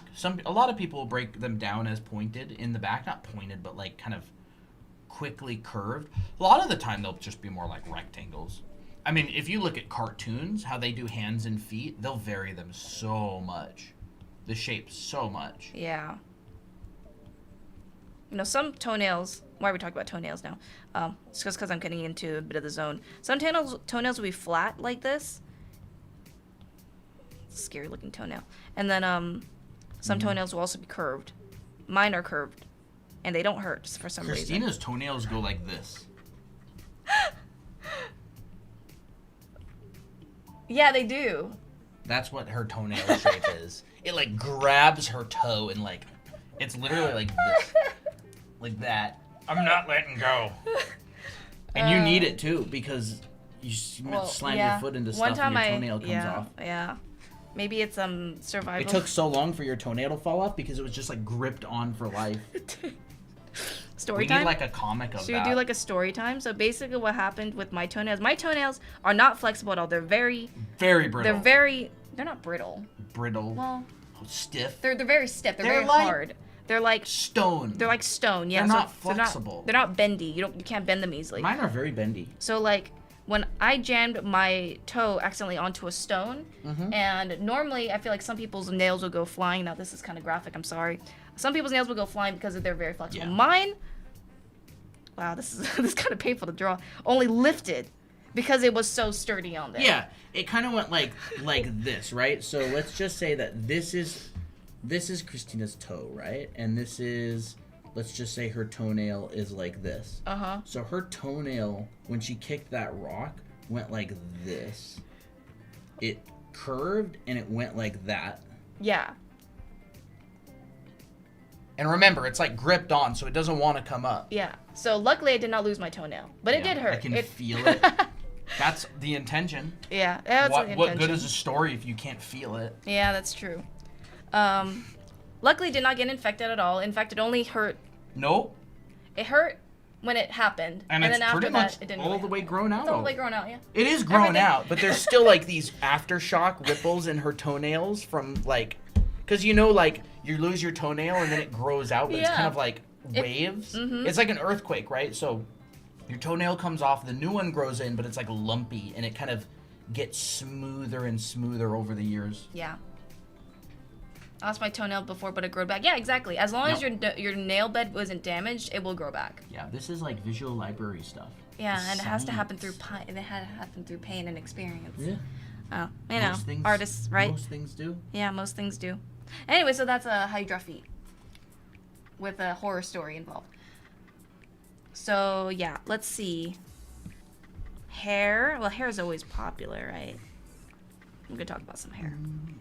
We'll just talk about the basics of hair. We're probably not gonna go into crazy hairstyles unless people really demand it. But we cover this a lot. I find hair tends to just get immediately into design over and over. It really does. So what if we just covered some like basic hairstyles? Okay, basic hairstyles. Just like a couple of basics, like here's a long, here's a medium, here's a short. Yeah. And you just I need you can more. just put hair on like a I would just put a hair on a bog standard sphere. yeah. Because that's or basically like what a it all is. Bog standard anime head or something. Yeah, we'll do a bog standard anime head. How about that? I've been using so much shapes with my drawings, now it all makes sense. Yeah, Ginny, your shapes have always been pretty good. It just needs to be like you just needed to be aware of it that you do it. Let's do add a neck too, because if we're gonna do long hair, it's got to go over a neck. Toby. Toby. Yep, he's tired. He's sleeping. He's so cute. He's a cutie. How's everyone doing, by the way? Yeah, 101 45 people here. There are not nearly 145 people chatting and yapping in the chat. So if you are new, if you have not clicked into the stream, if you're sitting there watching this stream and you're like, I'm chilling, I'm vibing, I just listened to the horrible Toy Story, come and say hi in the chat. We'll give you a shout out. We will say hi. Emotional hockey fanboy, hello. Doing pretty good. Valen, is that how you say it? Hello, welcome. Sage. Hi. Yeah, everybody's locked in. Any tips for beginner artists? Snaz is not new. Hello. Joran says nail. That's a long name. I can't read it though. Barry, love, heart, shadows, #1 fan. Owen, cool, bananas, obey me. LJ, Cherry, hello. We have another username, Cheery. And sometimes I'll read it the wrong way. Super locked in for hair time. Let's go. Clara. Clara, is that how you say it? Hello. Hey guys. Azathoth, Reiko, Fritau. I don't know how to say that, I'm sorry. When they put little squiggles over the letters, my brain shuts down. Fickle Freckles. I like that. I like that username. Xavier, hello. Any tips for learning male anatomy? Okay. Anatomy, yeah. I'll do it real quick. We gotta also advertise our school and make some money, right? So this is how you learn anatomy. Figure drawing. Yeah, if you want to learn anatomy, if you want to learn how to draw people, there's a good differentiation between anatomy. Most people, when they say they want to learn anatomy, they mean they want to learn how to draw people, and they think anatomy is the way to do it. That's only a little bit of the puzzle. Yeah. All right. By the way, this guy has 0% body fat, so you can see his muscles. Exactly. It's intentional. It's You intentional. should not look like this. No. You should never try to look like this. You I mean, won't if survive. you want to, do what you want. But Yeah. like, have y'all seen that guy who looks like Saitama on TikTok with like 0% body fat? It's crazy. But This is what you do. yes. And we're going to cover hair in a second. I think Yes. we're getting sidetracked. Yeah, I know we are. But I just wanted to say real quick because I think we don't talk about our school enough. So, figure drawing, proportion setup, forms, and anatomy. So what we do in our anatomy art school is I do teach you anatomy, but I first teach you like the very basics, like proportional setup and stuff. Yup. And then later on, I teach you anatomy to put on top of these. So this is like analytical figure drawing, where you learn the main muscle groups for the front and the back, and for male and female. Yeah, reload if you can. I don't see anything lagging on our end. Yeah, I don't. Trash internet gang? Yeah. So in order to learn like where all the muscles are placed, you would basically just do a bunch of drawings like this and color code and label. That's how you do it. Yep. And You don't have understand to the label, form. by the way. Yeah. If you don't want to learn the muscles, you don't have to. That But is true. I find it very useful to label. I find it very useful to label because then I'm like, oh, I know that's where this muscle goes. It's But, yeah. One of my good friends who's a very high-level professional artist, he has aphantasia, and labeling does nothing for him. He's like, I don't remember things based on shape. He remembers things based on function. So Yeah. if he thinks about the function of the tricep and what it does, he has a lot easier time learning anatomy. And by the way, we are actually holding a 20% off Yes. sale. So yeah, if your goal is to make your own webcomic, make your own manga, you haven't had the opportunity to go to college, or you're in college and you want like reinforcement, we actually have an online school that is completely self-paced, and it covers a lot. And I mean a lot. It's basically like an entire college. And it's Yes. 20% off right now. Code is 20 for 20. Yes, and you can find it on drawanime.com. It's going to be the yellow button. That stuff is actually from the school. These are Yes. some of the lessons from the school. So This is what you learn in an art college. yeah, there's a Cause- bunch of classes. yeah. Like this is the figure drawing class, but there's also a costume design and drawing class wherever It the heck is that is. down here. There it is. Drawing shoes, drawing different kinds of outfits. Yeah. How shirts work, how folds work. Yep. And then I teach you how to render in different materials. Yeah. So if you've been all watching that like a bunch of YouTube tutorials, you're just like, yeah, it'll be available in a year from now. Absolutely. Oh, yeah. But yes, we have 2 books actually. Yes, we do. But yeah, if you've been looking at a bunch of tutorials and it's like I want to learn it kind of in a more structured way and without jumping between tutorials, and I watched this tutorial but it only really explained one thing, and where do I find the next part? This is like your solution. It's a complete full class. These are like 14-week classes. The anatomy class is 12 weeks long, and every other class is 14 weeks long. I have both books. They're great. Mm-hmm. I'm not paid to say this, unfortunately. And Dahlia, yeah, thank you. Bunch of people in the school on stream. Yes. So if you're interested, take a screenshot. Yeah. And then this will just disappear, and we'll talk about hair. But otherwise, we go stream for free all the time. Yep. So if you just enjoy hanging out, watching stream, totally fine. You know, we come on here and teach and hang out with you guys, and we absolutely love it. Mm-hmm. I have the books, and it saved my life, Maddie. Aw. Maddie, you have the books? Yeah. Yeah. I forget who has the book. I think like most of our community has our books. Yeah. Did you show what they? Oh, you showed both of them. I showed a little bit, but Yeah. So this is our That's second book. that's what the covers look like, by the way. Mhm. There's Very book number iconic. 2. There's book volume 1. The good thing is that they look like they're from the same, like. They are from the same set. I mean, they are from the same set, but like sometimes the books don't look like they're from the same set. So. Yeah. You guys are streaming tomorrow at 11 a.m. PST, right? Yes, we are. Yes. How much? These books on Amazon are about maybe like $27, I think, right? US dollars. Yeah, something like that. You'll have to check on your Amazon, Yeah, see sometimes how they much might- they are. yeah. Unfortunately, they're only available on Amazon right now. Mm-hmm. But you'll have to check. Sometimes Amazon runs their own sales on the books. Mm-hmm. So let's talk about hair because I know that people are waiting for it. Let's talk about just kind of the most common types of hair, like a bob cut, medium hairstyles, long hairstyles, and very, very short hair. A lot of people always ask for very short hair, so that's why I put it on here. Bob cuts aren't a bob cut unless it curls around the face and it ends at around the neck, so it's pretty short. The next thing is understanding how it flows on the head. Like, how much do you want it to flow on the head? Do you want it to be like really poofy, like this, or do you want it to have more of like an S curve? And what I like to do is I'll just like kind of draw like an outline to just get a feel for how I want my bob cut to be. If you were here earlier in stream where we were talking about shape with the with that squid octopus thing right here, this is the same exact principle. It's like shape first, form second, because the shape is the most important aspect to get looking good. And many designers work that way. I would say it's extremely common. Yeah. Especially if you're in like character design or caricature design or anything like that. They almost always work shape first before form. Now, remember, they're really good at form drawing, but they think about shape first because if you don't nail that, the form, it doesn't matter. You can't fix it. Yeah. And notice actually how I moved the hair up. That is because hair creates volume and creates cushioning. So it's not sticking to the scalp like this because that's not enough volume. It creates like a very soft helmet. So keep that in mind.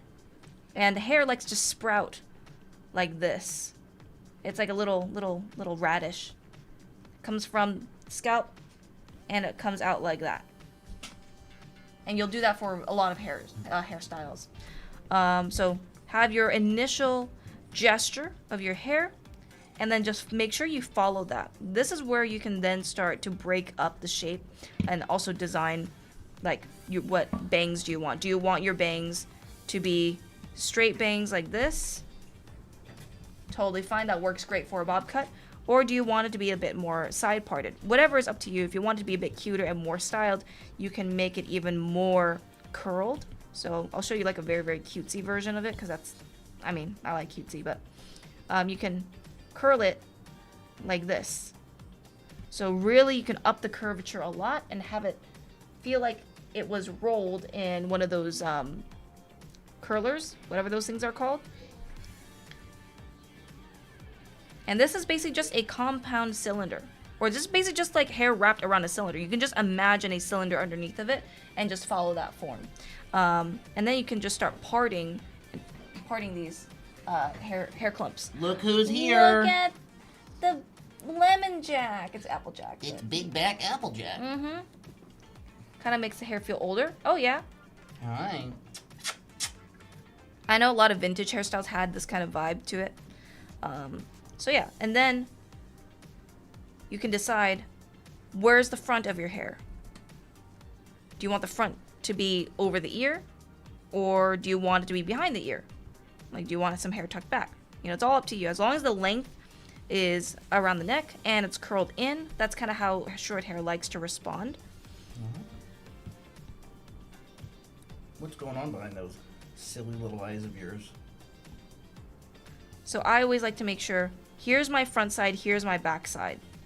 That's really important for hair. Showing the layering. You know, this hair clump is overlapping this hair clump. So, yeah, there's a bob cut. You can always style it whatever you want. This is all, like, you can change it however you want.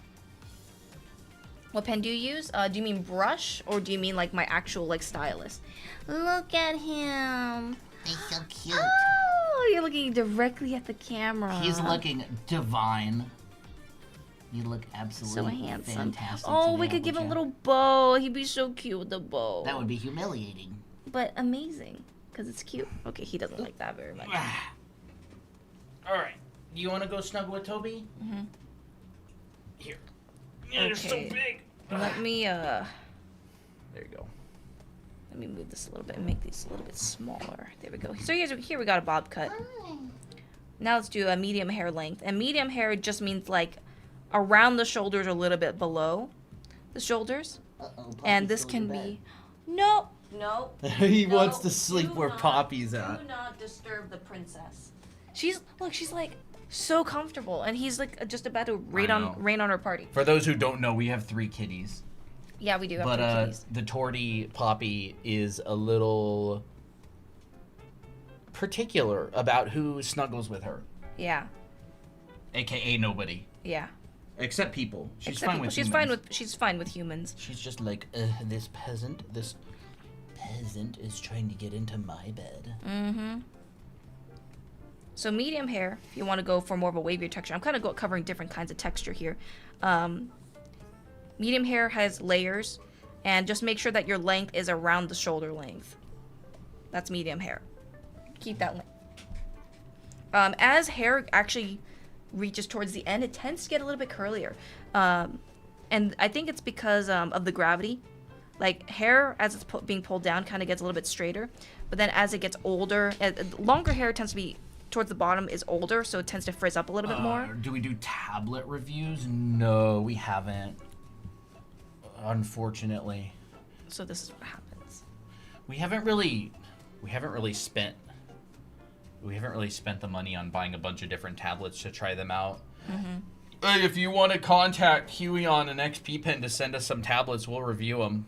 Oh, that'd be sick.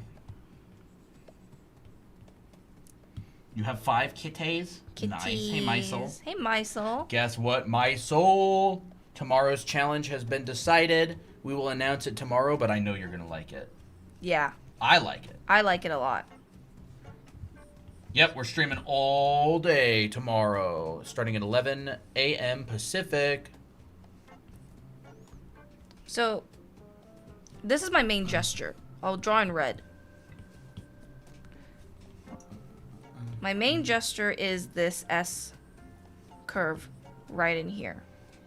And all my other strands will basically mimic a similar version of this gesture. It can add on to it, like, hey, like we'll add another curve here.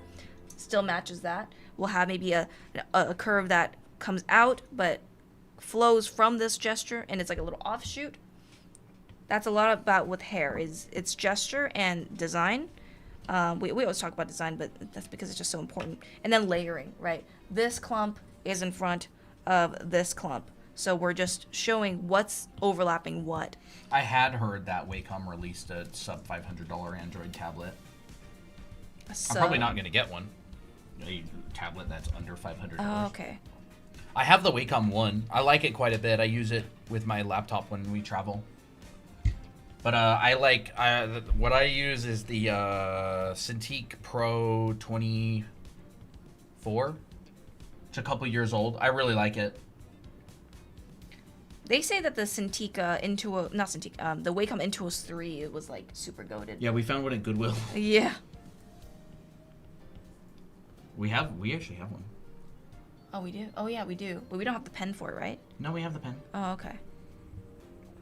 Yeah. So when I shade hair, I'm always thinking about what's in front, what's behind. Anything that is behind me, like not in front, towards me, will generally be shaded, just so I can differentiate between like what side is what. Ah, there's medium hair. That's a bit wavier, on the wavier side, right? So wavy hair tends to have longer S curves. You can either go like this, or you can kind of make it a little bit of a slower curve. Mm-hmm. Totally up to you. And by the way, a lot of the time, think about it, right? If you've got a hair strand and you're up by the top, like let's say you've got this long hair strand, the weight that is being held up here is more than the weight that this is being held right here. So what tends to happen is hair tends to go Oh. like that. Yeah. So hair tends to be, and not all the time, but tends to be a little bit less curved towards the top where that hair is pulling the weight, and down towards the bottom, it'll get a little bit more wavy. Mm-hmm. And I think a lot of hairstyles like to accentuate that as well. Here, Thank you. look Yeah. at them. They're just sitting together now. That's silly. That is silly. So I learned that from Wouter Tulp. He was doing a hair drawing, and he was just like, yeah, it happens a lot that the hair is a little bit less curved up top and then more curved down at the bottom. And I was like, huh, makes sense. I mean, even like this, you Yep. can have a little cute little curl at the bottom. That looks like a little J. We actually have a video on this as well, drawing hair drawing tips you wish you knew earlier. Oh, I talk yes. about wavy hair, curly hair, straight hair, you know, even 4C hair as well, you can see with the afro. So you can check that out if you want on our YouTube channel. All right, long hair, long straight hair will go beyond the neck and beyond the shoulders. How long are we going to spend on hair? We'll do I don't know. I mean, we're just gonna do these Long two. and very short. Yeah, long hair and very short, and that'll be it. Because these are the most basic kinds. I'm sorry, I'm kind of going a little bit slow. I should go a bit faster. No, it's all good. I like to think of long hair like a waterfall. You know how like a waterfall has like a very continuous stream, and then it has like a very gentle S-curve. Mm-hmm. You know, that's kind of it just reminds me of a waterfall for some reason. So I kind of apply that concept where it follows the form of the scalp really closely, and the neck, and then it kind of does whatever it wants. So it can curl out like this, and it can go down like this. Just make sure that it's not repeating any waves like this, but rather one long ass curve. Or if you want for it to be completely straight, that's totally fine as well. Right? If you're gonna do something really slant, like silky, S curve is great. Goes out, and then in again. And then of course there's layers.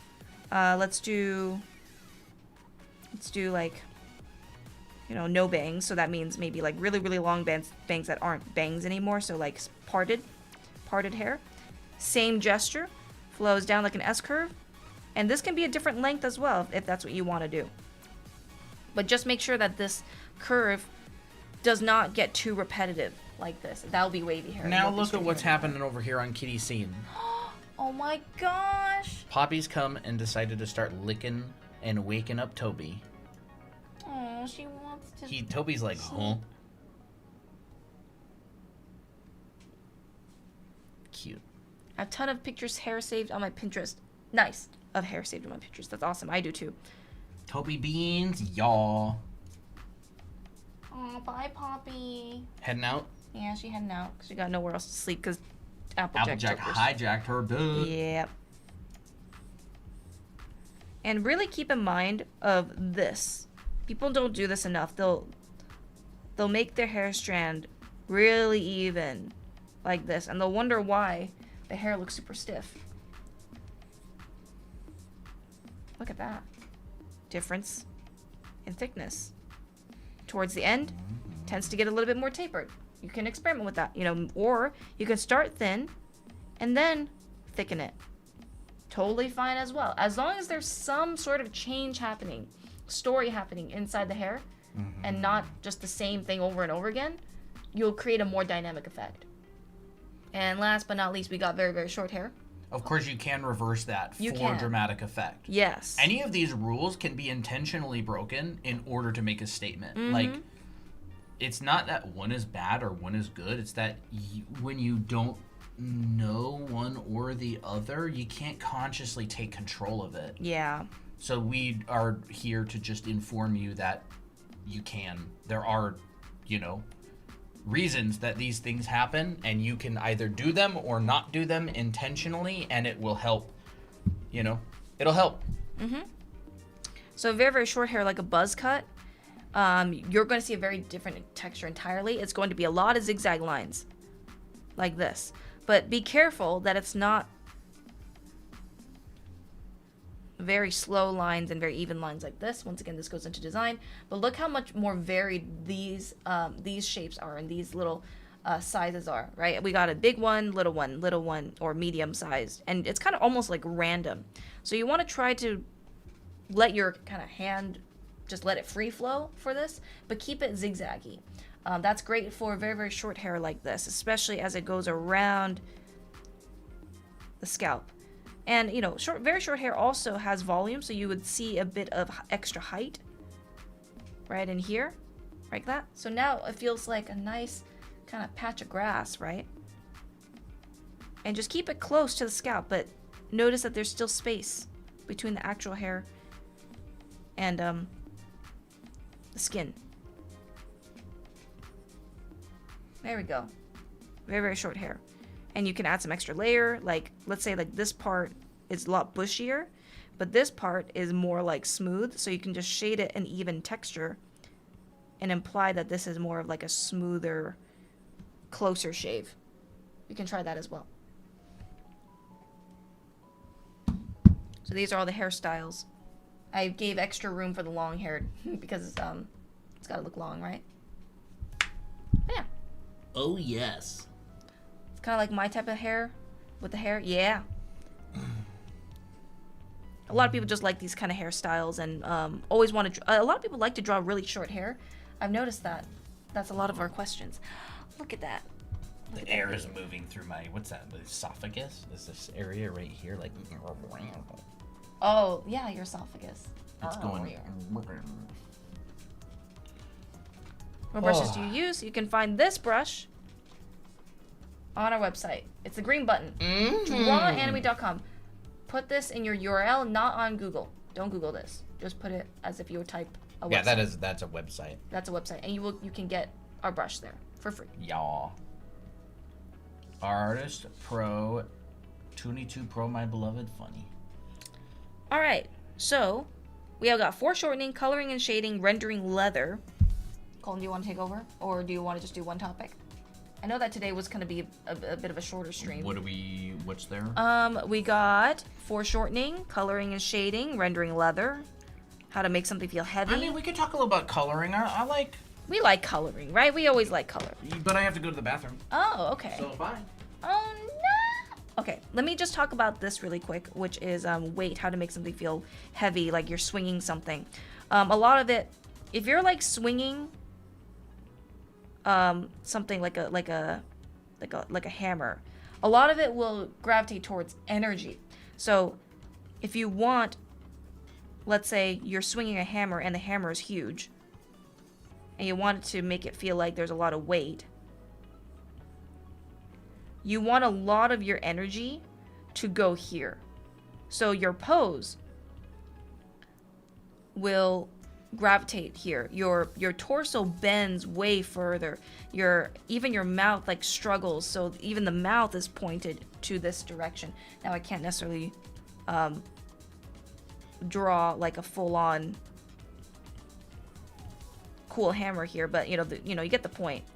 This already starts feeling heavy because a lot of the weight is coming towards the hammer. In fact, if I even drop this down even more, like that, ooh, that looks even heavier now. And when you're carrying something heavy, you have to support your weight, right? So that means bending your legs, supporting yourself like that. That tends to make the hammer feel even heavier. You can even use speed lines just to show motion. That helps a lot. Applejack? So everything gravitates towards this part, even the feet point here. So now this feels very heavy. You can even do someone holding like a big bowling ball. So when someone's holding a big bowling ball, here's a bowling ball, here's the arms. The arms are straight going towards the bowling ball. Here's the legs. Look at him. What? Look at Applejack. I'm spinning around and he's like, so like, what the heck is going on? That's funny. And, you know, you can even show a little bit of wobble in the legs just to show, like, the character's faltering from how heavy this bowling ball is. So, yeah. No, maybe that helps with showing weight. And a lot of the time, like, you can think about it in energy lines. Like, all the energy is kind of going into this area. Yeah. Nice wide stance to be stable. Same thing with this hammer here. Wide stance. Because, I mean, like, are you going to really hold something heavy with, like, a pose that's like this? That's not very convincing. Like, what is this? Like a... If you have, like, a big bag or something, like a duffel bag. If you have a duffel bag, maybe. But... No, I'm saying if you have a duffel bag, that looks awkward. Like, you would need to shift your weight unless it's a very light duffel bag with nothing in it. Yeah. Like, this could be a 1 ton weight or whatever. 1 ton, but it wouldn't feel convincing because it looks like he's not affected by it, right? Yeah. It doesn't look very believable. Nope. You know what we've needed to do for a really long time? We need to make it so we can make the brush I bigger, know, dude. we do. I literally just need to, like, re-export the brush at a larger size, and that would solve our problem. We've dealt with this for a year. We have. We're always like, oh, this brush is not big enough. And then, like, it creates, like, really uneven strokes. Anyways, since you're back, you can feel free to cover. Color stuff? Yeah.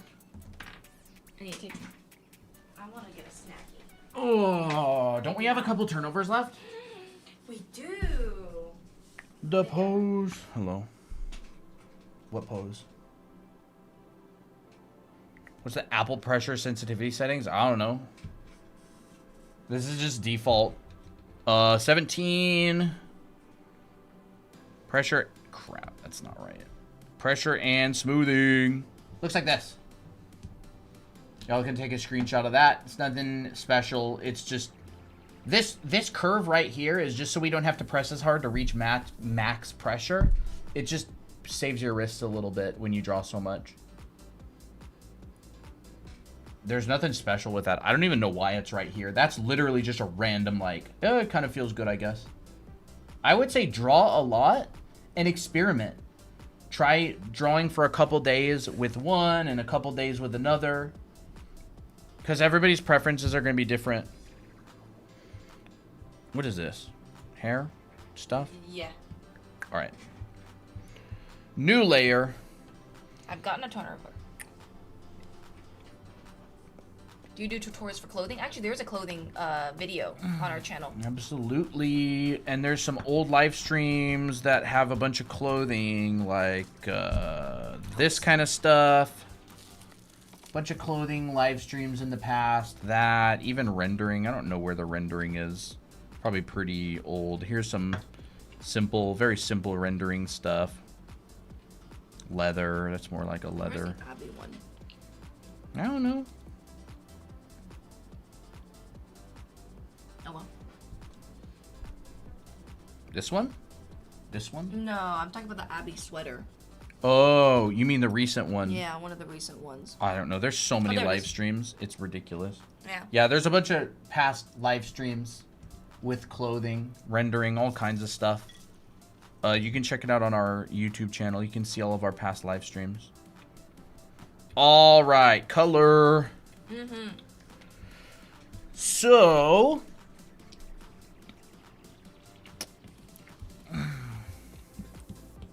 like, I'm just gonna draw like a really simple Poppy. Popping, yeah. Kitty. There she is. Sneef, sneef. Go and yeah, jump there. She's like, I want up, but he's in the way. I don't know. Oh, baby. There's so many beds in this house, bro. But she wants to be in here with us. Yeah. We can just do like a really simple scene. And then we'll just go, say, maybe make some sort of an intersection here. Maybe make a path. Sorry, I gotta kind of lock in. You can... Yeah, okay. Do you use matte screen protector when drawing? We use one from Pen Tips. I don't exactly know what it's specifically called. Do you remember what it's called again?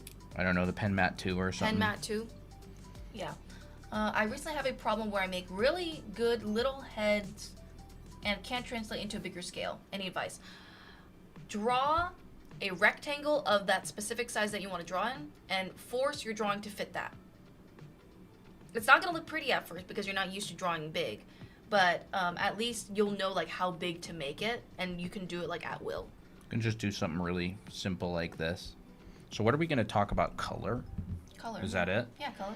I mean, color, the most important thing with color, I actually am going to do this. I'm going to see if this works. Let's bear with me for a second. Mm-hmm. What happens if I do that? Does the, I guess it does kind of adjust a little bit. What? Oh. Oh, yeah. Yeah. I'm just checking the exposure on the camera. Color is mostly, like, you see the world through value. So if you see the world through value, you need to make sure that your value structure is set up well before you really think that much about color. So for example, I could say, all right, I've got some rocks in the midground. I've got a mountain in the background. It doesn't really matter what value, what lightness and darkness you make these things, as long as it's like clear to see. Mm-hmm. And so you could make this light right here if you want, and you could make this darker, and you could make this kind of dark as well. Mm-hmm. Well, might ask a question. How is the 3D stuff going? I'm really excited about the heads class. It's going good. We actually figured out what we're going to be shipping them in. Yes. So, like, for example, this background could actually be really dark. Ooh. Yeah, we got shipping boxes for them. And so it doesn't really matter that much what value I make these, as long as it's easy to see. So let's say maybe we have like a tree line back here. Oh, Poppy is taking the lead. Really? Yeah. So we could do something like that. We'll make this all quite a bit darker in the distance as it goes away. I might not even really want to teach the color this way now that I think about it. What is that? She's just, I don't know who's hissing. They just both wanted to sleep. We should on probably the same take bed. Poppy out. I'm sorry, Poppy. You're gonna have to go sleep somewhere else. She's causing a fuss. Poppy's had her bed stolen, and now she's trying to steal Toby's bed and is hissing at Toby. I want to take a picture of it really quick because she's kind of cute. And then I'll take her out. I'm sorry, kitty. I know you want to be on here. Something like that could work. Sorry. Alright. Okay. Well, now she's off. Yeah, I would. Okay, she's heading out. Yep, she's heading out. She's causing a fuss. Mm-hmm. All right, now we can put a little bit of contrast in here. How do you study lighting and darkness? Do you just look at different pictures or backgrounds? I would say you study composition graphically. It's a little bit of a different subject, but basically lighting and darkness, it's about directing focus, right? So you can have a scene with the same position of elements. Where's my phone? Can you grab my phone? Mm-hmm. You can have a scene with the same position of elements. Oh, I don't even know where these are. Did I even save them to my phone? Which one? But completely different values. I don't know where it is. I don't think I saved it. So let's just say we have two different windows, right? One is light, one is dark, and if we draw the same scene in one as the other, but say it's dark in this one, and you can go, here's a figure.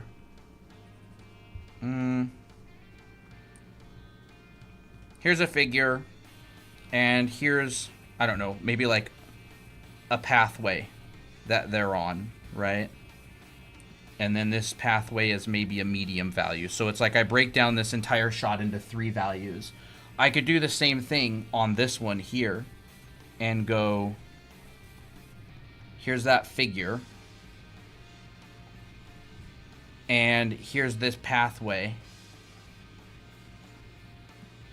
And I could put this as light on dark, like a low key.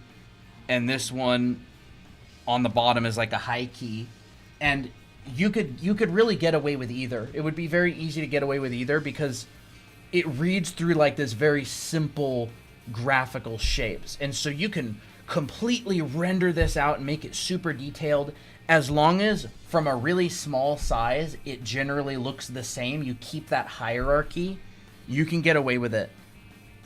It's not like it's not really that formulaic. So what a lot of really good composition teachers will do is they'll have their students just do Sharpie studies on paper, like 1 inch by 2 inches or like 2 centimeters by 4 centimeters, just with black and white on a white piece of paper with Sharpie, and they'll have them do thousands of them.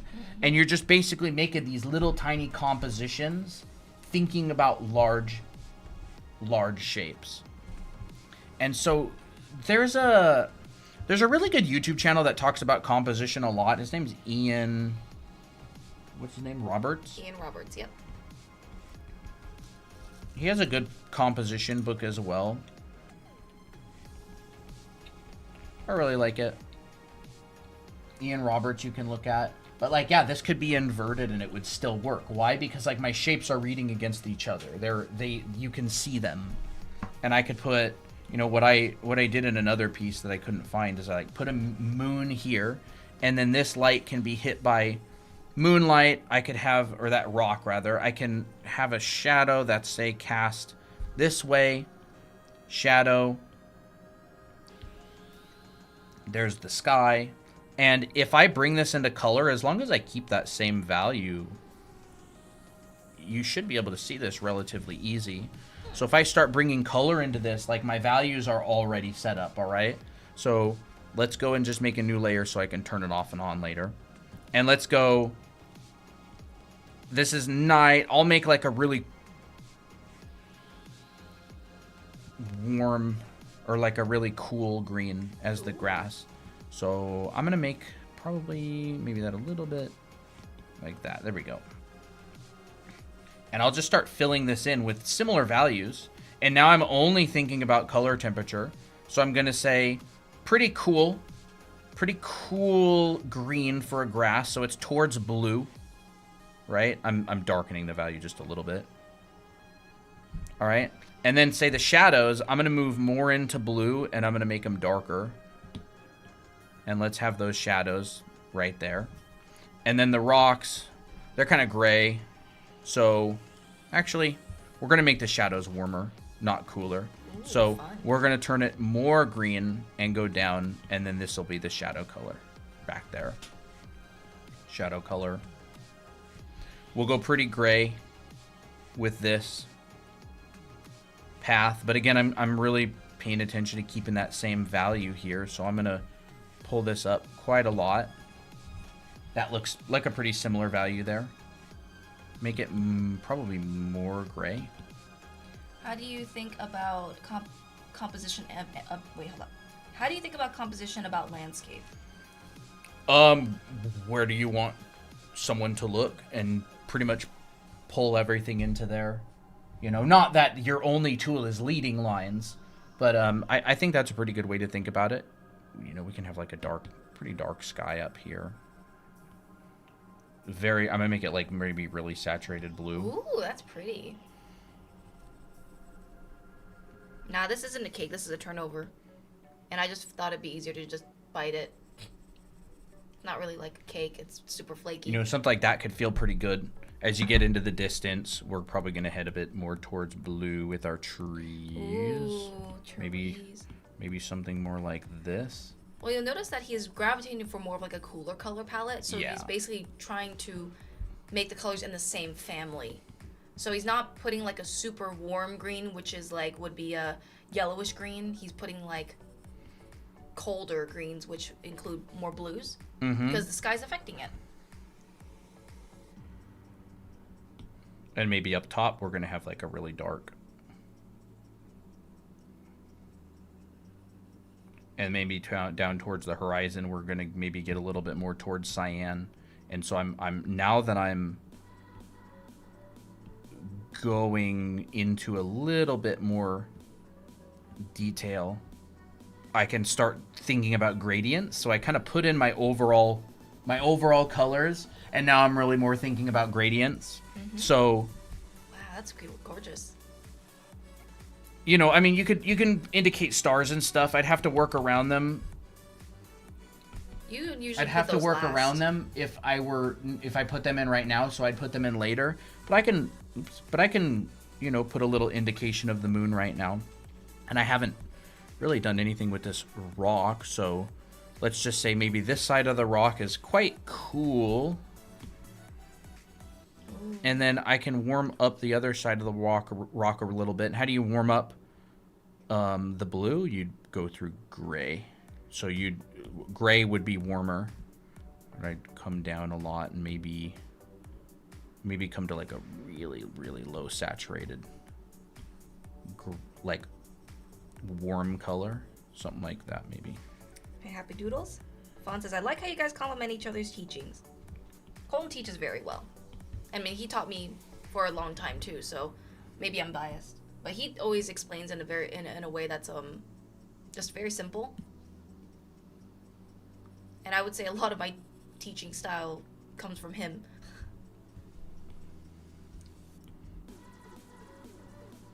You know, we could do maybe something along the lines of that. I'd probably want to come back here and add a couple more like darker tree lines. Yeah. Well, maybe I'd start working on a little bit of overlaps or something. Just kind of mix this up back here, make it a little bit more interesting. What is this? Procreate looks familiar. Yes, this is Procreate. And so this would kind of be like a little color comp or something, just like, you know, throw a couple colors in. And what I like to do, you could come back here and indicate a little bit of warm in the background. Maybe there's like a town in the distance. Maybe there's something fun in the distance. And then this would be what you would really refine as time goes on. You know, it's very simple. Ooh.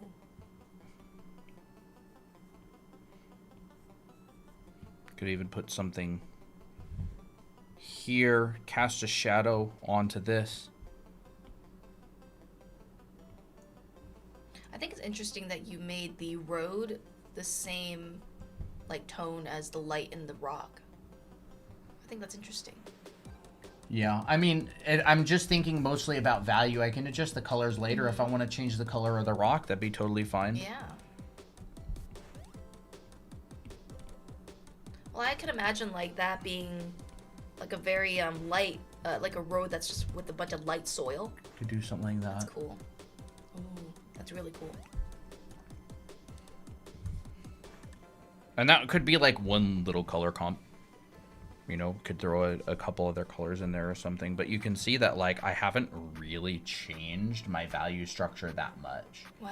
Like, I inverted this and this, where the bottom is dark and the top is light now, instead of the top being dark and the bottom being light. But you don't have to. Like, it would be easy to inverse it again. But what I'm really after is just that read, right? Like, I want one value against another so I can see it. Mm-hmm. Like that. And this is, you know, obviously super, super rough. Maddie says, I have something to show you guys. Can come up in here and make something a little bit more like that. You know, could lighten the sky, Wow. could keep it dark. I like the kind of dark like the vibe. dark sky. Yeah. We got like a lot of overlaps. Like you got light on dark, light and dark on light Yeah. on a lot of this. And at the end of the day, I'm really just trying to pull the attention over to here. And this is, you know, obviously very kind of simple, but I think it illustrates that point pretty well. There was another, I'll just merge that and I'll get rid of that. Turn that back on. Coloring and shading. The way that I like to think about color a lot of the time, I'm going to merge that too. Oh, that's not the right one. What? I don't think Oh, that was right. did I merge the wrong Yeah, one? you merged the wrong ones. These ones. Yeah. There we go. I always wanted to draw backgrounds. I can, but that's only with reference. I mean, reference is good. Yeah. If you want to color, if you're going to color stuff, I would start with a three-dimensional space, like an idea of some sort of a three-dimensional space. You know, I like breaking it up. Honestly, my favorite way to break it up is just like this. And if you're going to draw with color, just remember it's value first. It's really value first. I should probably be drawing with something that's not blue. Yeah, and let me just think, right? So we can just start with this really simple three-dimensional space. And if I'm coloring this, I may think about... Like you're starting with color? Or like you're just... I'm just starting with a little sketch. Mm-hmm. Thank you for the follow. I'm just thinking of what actually to even do. Maybe just something like... Maybe just something like that. And let's make, like, what if we made the background, like, red this time? Right? So I can make a new layer underneath of that. And I'll just make this background... This brush is so bad for this. That's why I always draw small. Is because the brush is so tiny. That's true. This is as large as the brush gets. I think at this point you can do the fill thing. Like, you can just draw That's a small brush as well. Draw a border and then just fill. You could probably do that for this one here. Painting? What if I just do like a basic, like a round brush or something? Oh, that's fun. I do use that for like larger areas too. Yeah, I think we need to modify our brush a little bit to make it easier on ourselves. The thing is, we can use that on, we can like increase it however much we want on Photoshop, but on Procreate it's like... Yeah. So maybe I'll just do something along the lines of this. I'll lighten it up a bit. It's pretty saturated. Maybe I'll bring it down a little bit. So I'm just going to like fill in this, and I'm going to say like this kind of rectangular area is lit by a warm light. Maybe warm that up just a tiny bit.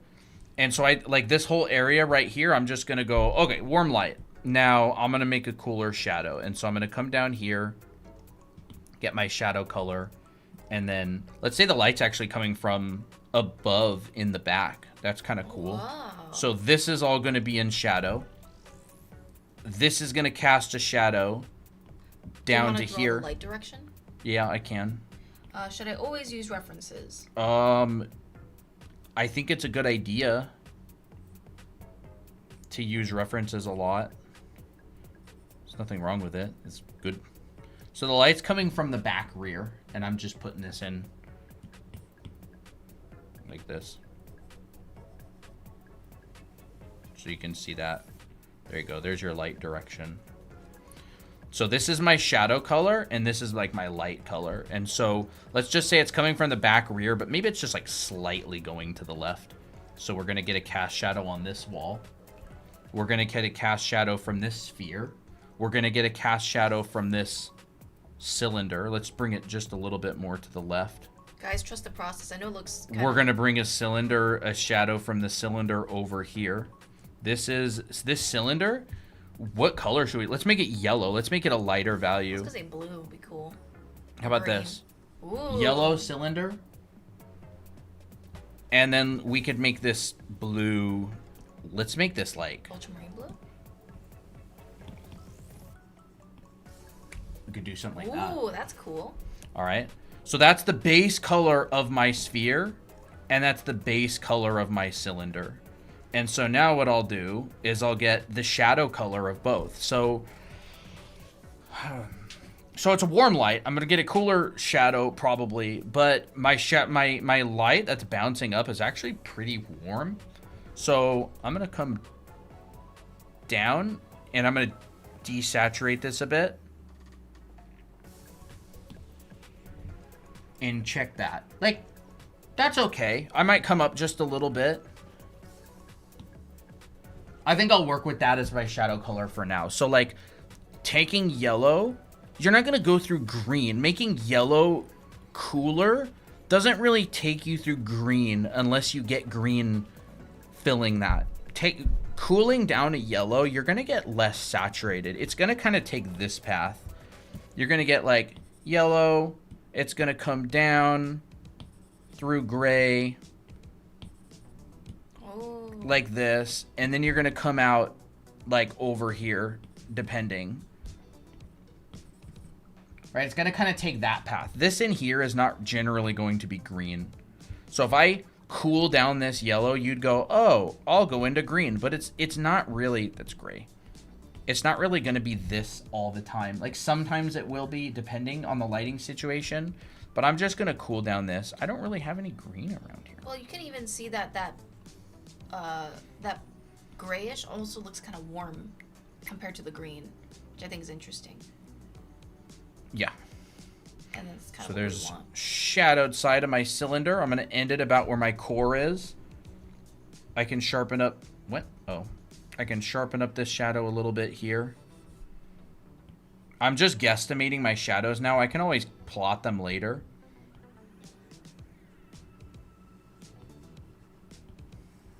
How do you know how much light bounces off of what? Studies. Do a lot of studies. I do studies all the time. Just chuck stuff on your desk, light it, see it. See what happens. I did a study not too long ago of just my pair of headphones sitting on my desk.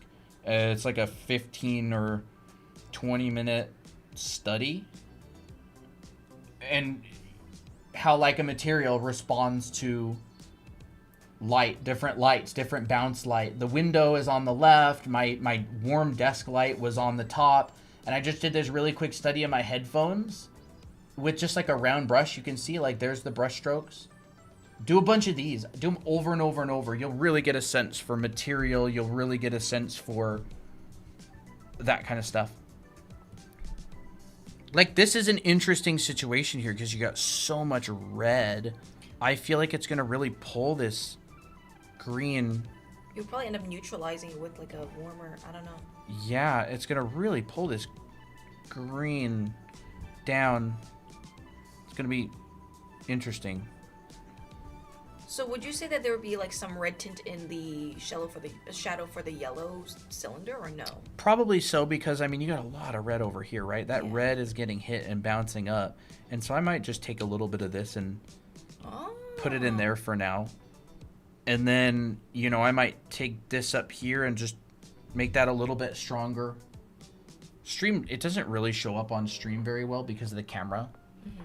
Oh, I see what you're doing. I see what you're doing.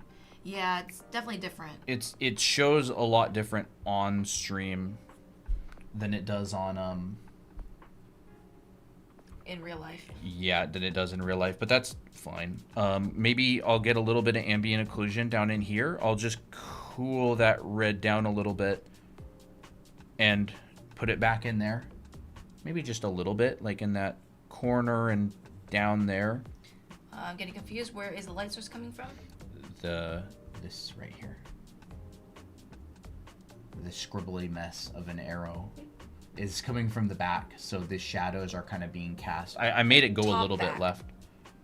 Yeah, this is not getting a lot of light, so like that's gonna get pretty dark right there, because the angle that it's hitting is a lot less, and then the angle that this is hitting here is good amount. So we're gonna get a good amount of light hitting there. If you just use your imagination, this kind of feels like a cool like red desert scene. You could turn it into like a red desert scene or something. Yeah, assuming like the environment around it is pretty red. Yeah. Mars? Or just a red Yeah. paper or something. Red paper.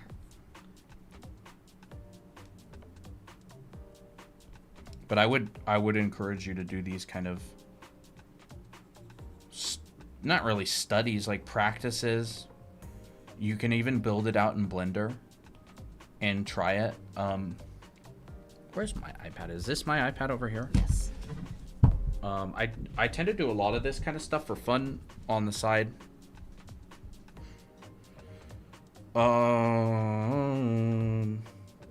Like this kind of stuff. There's one that was done a little while back. Here's another one that was in our school, actually. Materials. This is a little bit more reflective than wood. This would almost be like a plasticky kind of wood, like that you'd get in like a toy. Here's another one. I like that one a lot. So like, just mess with colors. Like, mess with the colors, mess with the lights, build up from scratch. What happens when you get multiple lights and put them together? I would really encourage you to build some of these out in Blender as well. You know, think about, like, what happens if I make a green box and I shine a yellow light on it? What happens if I make a green box and I shine a red light on it, but then I shine a little yellow light down here? You'll learn a lot about lighting, and you'll get, and I would even do studies of it. Same thing with in real life, absolutely. If you're at Blender, really think about materials as well. But yeah, so what's going on in my head when I do this is I'm thinking, I'll just make a really new layer really quick. Is I'm thinking, okay, we've got this. This is casting a shadow right here. This is casting a shadow I want to move that a bit. right here. There's a core. Here's the core. This is casting a shadow. Let's move that, right? This is going to cast a shadow over there. So this will actually all be in light. This is casting a shadow down there. And just think through it. Think through it logically. And I actually like that. What? I always think it's really magical whenever you calculate shadows. You're like, oh wait, that actually looks really accurate. Whenever you do that. It's just straight lines mostly. There you go. That is true.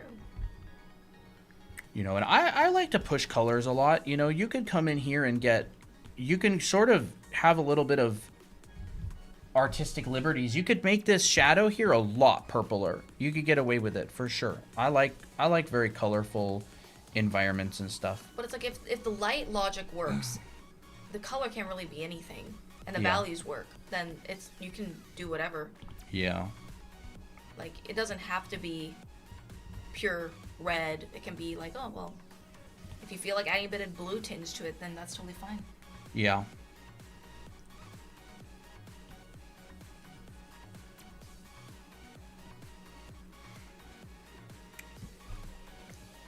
I like how you added a little bit of that. Is there a bit of that subsurface scattering down there? Where? There's a bit of that saturated vibe. Oh, The this? edge, yeah. I'm kind of just implying a little bit of a Oh. softness. A little bit of softness. I'll clean that up later. You know, you could, if you want to, depending on what the secondary light is. Like, I mean, again, these could be anime characters. Like, these will be people in costumes. It's like, if you can't render super like primitive forms, you can't render super complex characters. Right. It's 10, 20 times more complex, you know. We're already at 90K likes. That's wild. That is wild. Should we give them head pats? In a bit? Maybe in a little bit.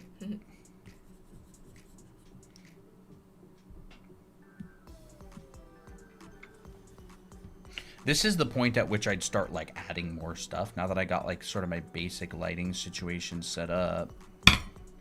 Whoops. What? Did you not eat that at all?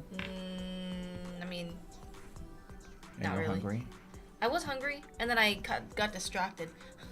I said that forever ago. Yeah, I know you did, Maddie. I thought you already ate that. I didn't even think about it. I was gonna save some for you for a little bit, but then I forgot to ask if you wanted some. Yeah, just do fun little stuff like this. Like, this is light on dark. Like, the figure, the yellow is light on a dark background.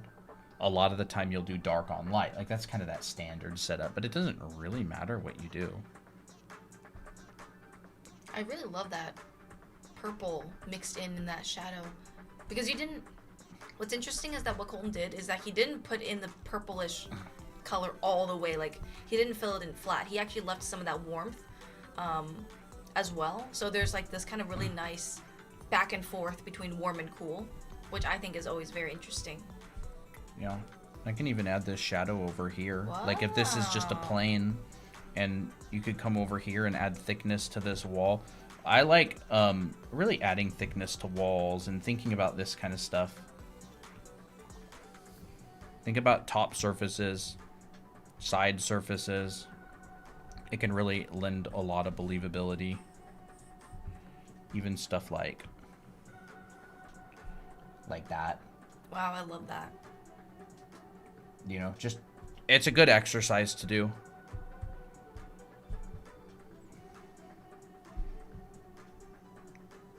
But you're really gonna get the most use out of doing like still life studies and stuff. I would really recommend to do still lifes, like stuff on from real life observation.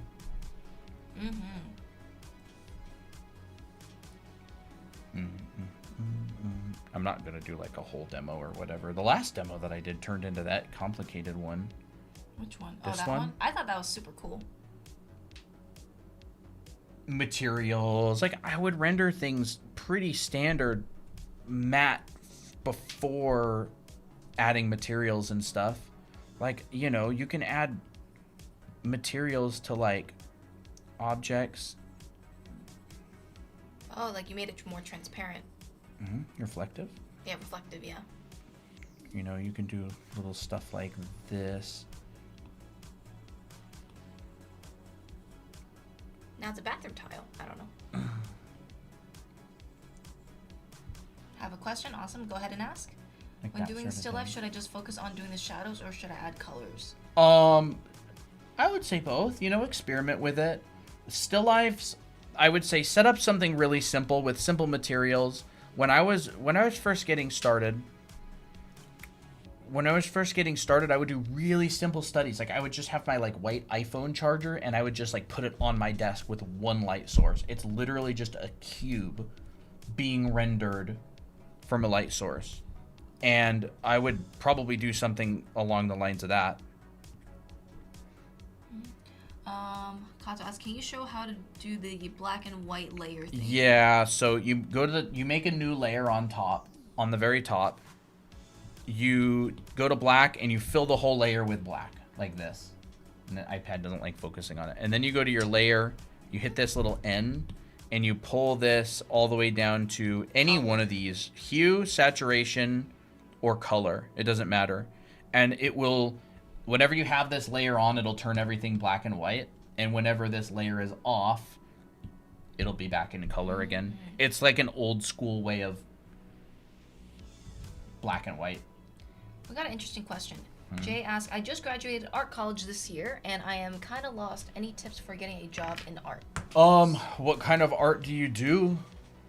And what kind of job do you want? Yeah, it's pretty broad. Like, it's big industry with a lot of different kinds of jobs.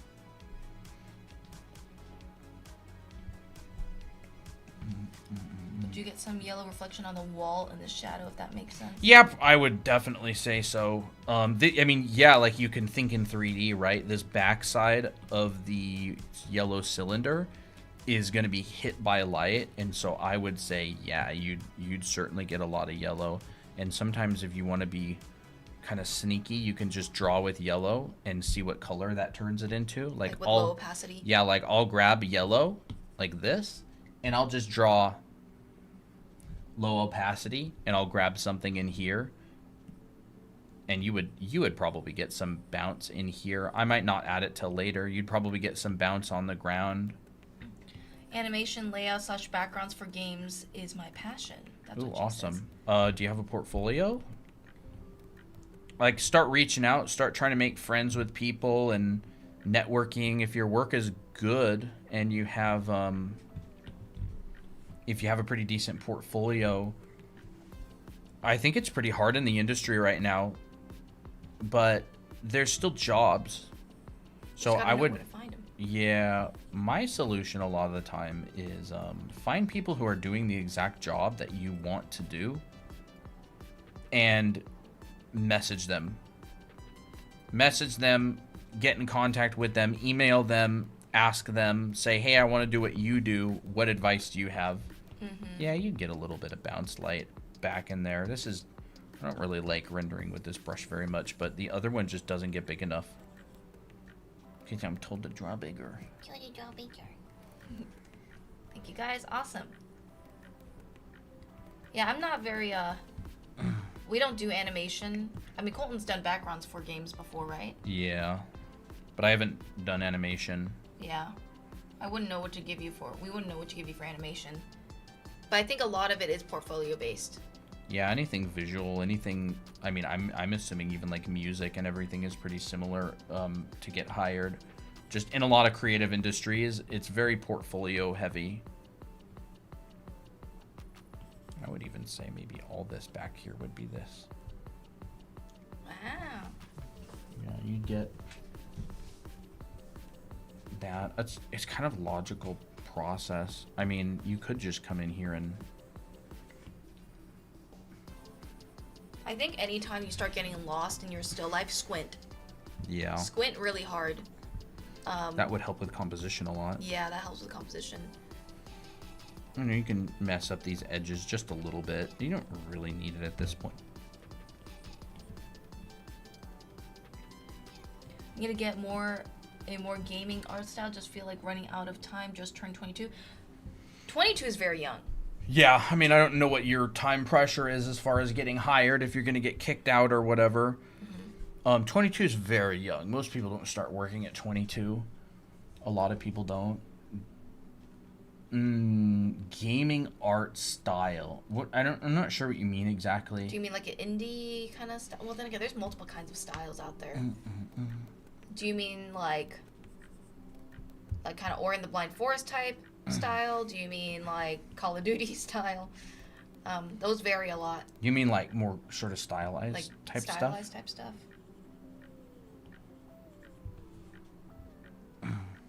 Mainly what I did was backgrounds for games for a long time. Did that song just restart or? Chad, did that song just restart? But I would do different situations like this, have fun with it, right? And then what you can do, I like to do this. I like to throw in a little curveball. My college pushed a Disney art style onto us. I want to go for more Riot games or pixel art. Well, those are very different from each other. I would Yeah. probably choose one. Choose one. Riot's one of the most competitive. I have a couple friends at Riot.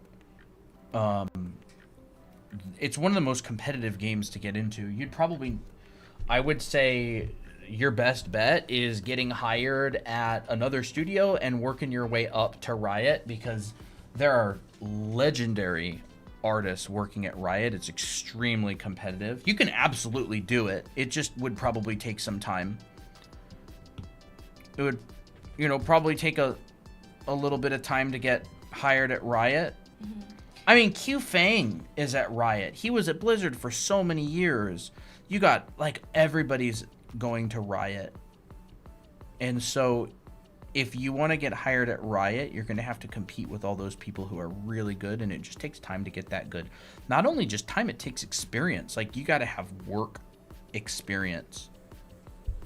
You got to have work experience where you have a background in art. You understand the pipeline of games. 100% it's attainable. It's just a process because of how competitive it is. All of the good artists that are done working in other places go to Riot. So I would And a lot of those people are kind of older. Yeah, And a lot of them have years of experience. If your dream is to work at Riot, you're going to probably have to work your way there. Which is totally fine. That's normal, right? It's it's similar in any other industry. I'm new here and I love it. Awesome. Glad you like it. Yeah, so you could add multiple light sources. You could add another light in there, and then what's going to happen to all of this is going to turn very purple. It's going to turn really purple back in here because this blue light. So you could even just take this cyan and kind of grab in there, and it's going to turn pretty purple. That's kind of what I think of when I'm changing hair, hair colors in different lighting scenarios, is I kind of think like that. Yep. And then because this is a secondary light source, what's going to happen? It's really going to light up a lot of these shadows. And so you're getting this in the shadows quite a bit. And one other thing about Jay is do you want a design job or do you want an illustration job? Because those are also quite different. And and how to get there and portfolio wise. Yeah. Especially if you want to get into a very hard company like Riot. I know that Colton does a lot of concept art mentorships. Are you still open for mentorships? Yeah, I do mentorship still. If you want to get into Riot, you'd be best off taking a mentorship from someone who probably works there. The people there are chill. Like, you can become friends with them. You message them and Compliment their work. hit them up and just be like, hey, I want to work at Riot. I mean, a lot of people want to work at Riot, so just understand that it's like, it's one of those studios that you basically have to beat everyone else who wants to also work there. Thank you for the heart me. You could... How do I get into mentorship? Depends on Do how me- bright this light is. How do I get into mentorship? You can DM us on TikTok if you want. You can join our Discord server. If you're, I would look it up, find people, follow them. Like, if you want to get into my mentorship or Christina's mentorship, you can DM us on TikTok and basically just say that. But other than that, like with a Riot artist or something, a lot of them are very looked up to. So check their Instagrams, follow all the people who work there on Instagram, DM them, go, hey, are you open to mentorships? You're going to have to sell them on why you should be their student. And a lot of them will just straight up offer mentorships, I think. Well, Q 'cause Fang was it's my good teacher's income, too. assistant at Art Center, and he works at Riot now. And I mean, he likes teaching. He's really good at teaching. Some people, a lot of people also offer classes, like, and online courses and stuff. Yeah, they'll have videos, they'll have Patreons. I would devour all of their free and cheap content first, because usually if you pay for an expensive thing, most of what they're going to tell you to start is the stuff that they've already said in their free stuff, because it's true.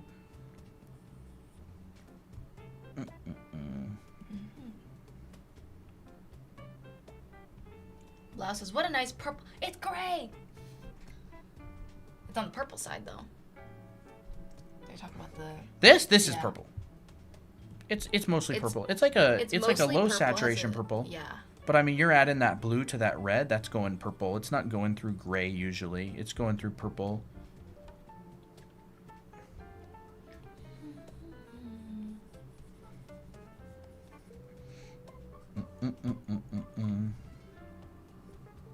How do you spell his name again? Which name? Q-I-U Q-I-U... F-E or F-A-N-G. F-E-N-G. F-E-N-G is the more common spelling. I think it's F-A-N-G actually. F-A-N-G? Yeah. Okay. Q-I-U F-A-N-G, A-N-G? I believe. Q Fang. He used to have really long hair. I think it's short now. I don't know if he would mentor you. I'm just saying he's a guy that works there that's pretty high level. He does classes, though. He has, like, classes on Brainstorm and stuff. Yeah, if you want to work at Riot, 100% doable. You're going to have to work your way there for sure, unless you're, like, a prodigy that's just graduated from art school. But even prodigies lack work experience. Or I should say, even young prodigies who are amazingly good lack work experience that you can only learn on a job. So you still end up getting beat a lot of the time. Which is just the way it is. There's nothing wrong with it. Well, that's how art is, because art is fun. You know, and games are fun. Yeah, any industry Entertainment. that people go into because it sounds really fun is competitive. Thank you, guys. I hope to get in touch with you guys. It's so late here. Awesome. Well, we appreciate it. Sounds good. Thanks for visiting. It's a little dark. Very cool. You know, we could do something along the lines of this. Now, you might get a little bit of green in here with this blue mixing with this yellow. Maiso says, give me a sec to finish my dinner and I'll message. Hoo-ha. Maiso said that. Hi. Or, oh wait, no, never mind. That's for someone else. Oops. Now we're gonna get this bounced light down in here, and it's interesting. If I were doing this myself, I would just quickly set up a little blender scene and put a green ball of like this hue on top of a red piece of paper and I'd shine a warm light on it and I would see what the bounce is. But it generally would probably more cancel out. It'd get a lot more grayish in here. It's like checking your work. Yeah, it is a way to check your work, and you do it to learn.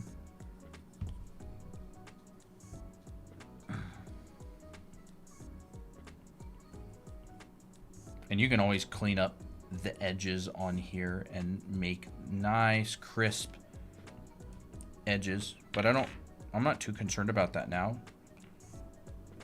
I'm not going to try and solve too many problems at once. Mm-hmm.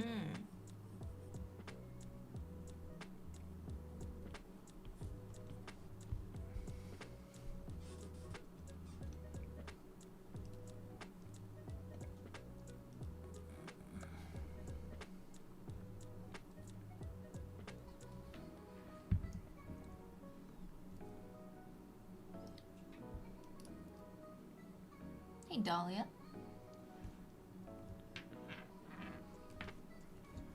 Maddie was asking, huh? Drink.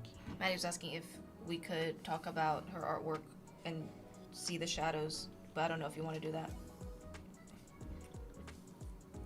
Maybe tomorrow during stream. It's not a bad idea. Are we gonna do like a little art show as well, like a normal art show? Maybe. I don't think that'd be a bad idea.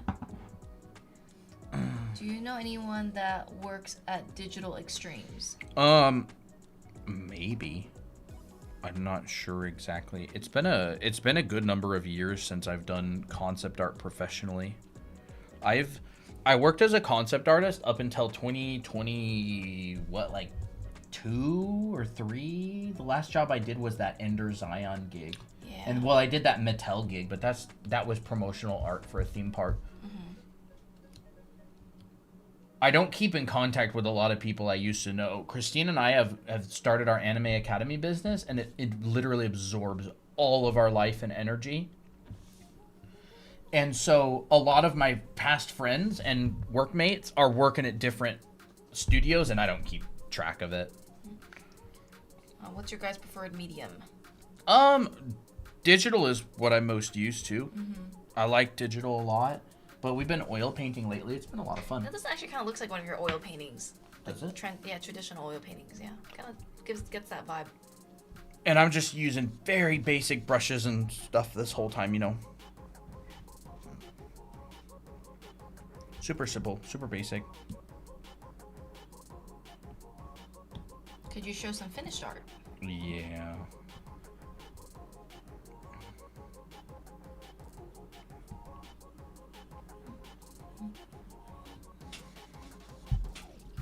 Coleman's finished art is really nice. Homie needs to see my face. I don't know why this one's first. This one was all the way back in 2016. But this is some of my finished art. That one's one of your most iconic pieces. Yeah, it's pretty iconic. I would do it way different these days. This is more of like the gamey, kind of silly style that I like to do, more colorful. It's kind of along the lines of what I'm doing right now for this study. That's a collab between Christina and I. There's one that I did painting. The colors are really bad on stream. But they're really good in person. You can find my art station as well. This kind of stuff. Giant hillbilly monster fish stuff. I honestly should make some more finished art. I haven't made a really finished artwork in like years. Me neither. I've just been taking a bunch of classes and studying and taking courses and stuff and learning. There's a piece that I like. This one's really old as well. That one's like what, 2019 or 20? I don't know. I'm like, it still looks very solid, I think. It holds up really well. I like this one. I see never that, really like, finished it. Old art, even though like his stuff was old, like from what, 2019, it still holds up because the fundamentals are good. Yeah, they hold up. Yeah, it doesn't feel like ew, icky. Pretty much any art that someone makes after they're professionally trained, as long as they're using those fundamentals, will hold up no matter how long it's been. Art isn't really this, it's kind of this thing where you like iteratively get better over time, but there is a process like where you can be taught the fundamentals, and even your student work, it's got those fundamentals, like that professional refinement to it.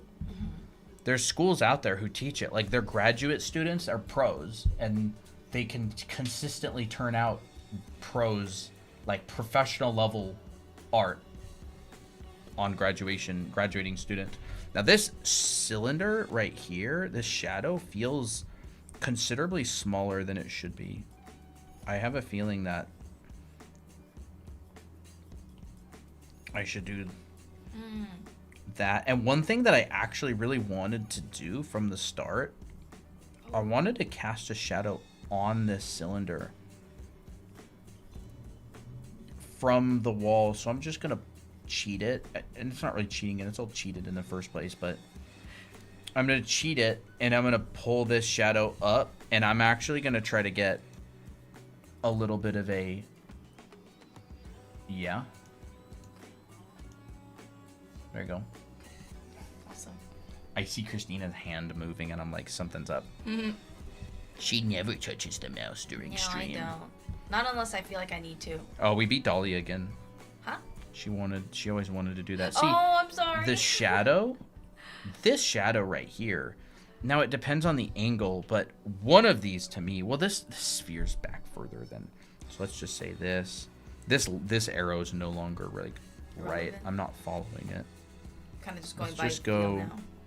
I could create that triangle. So if I were to like check my work, I would probably just quickly create a new layer.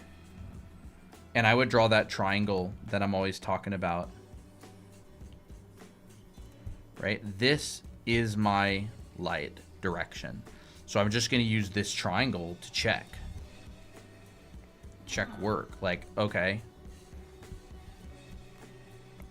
See, like, I mean, it would be a little bit different over here, but you can see that triangle doesn't match my shadow, which it wouldn't match it exactly, but it would be close enough.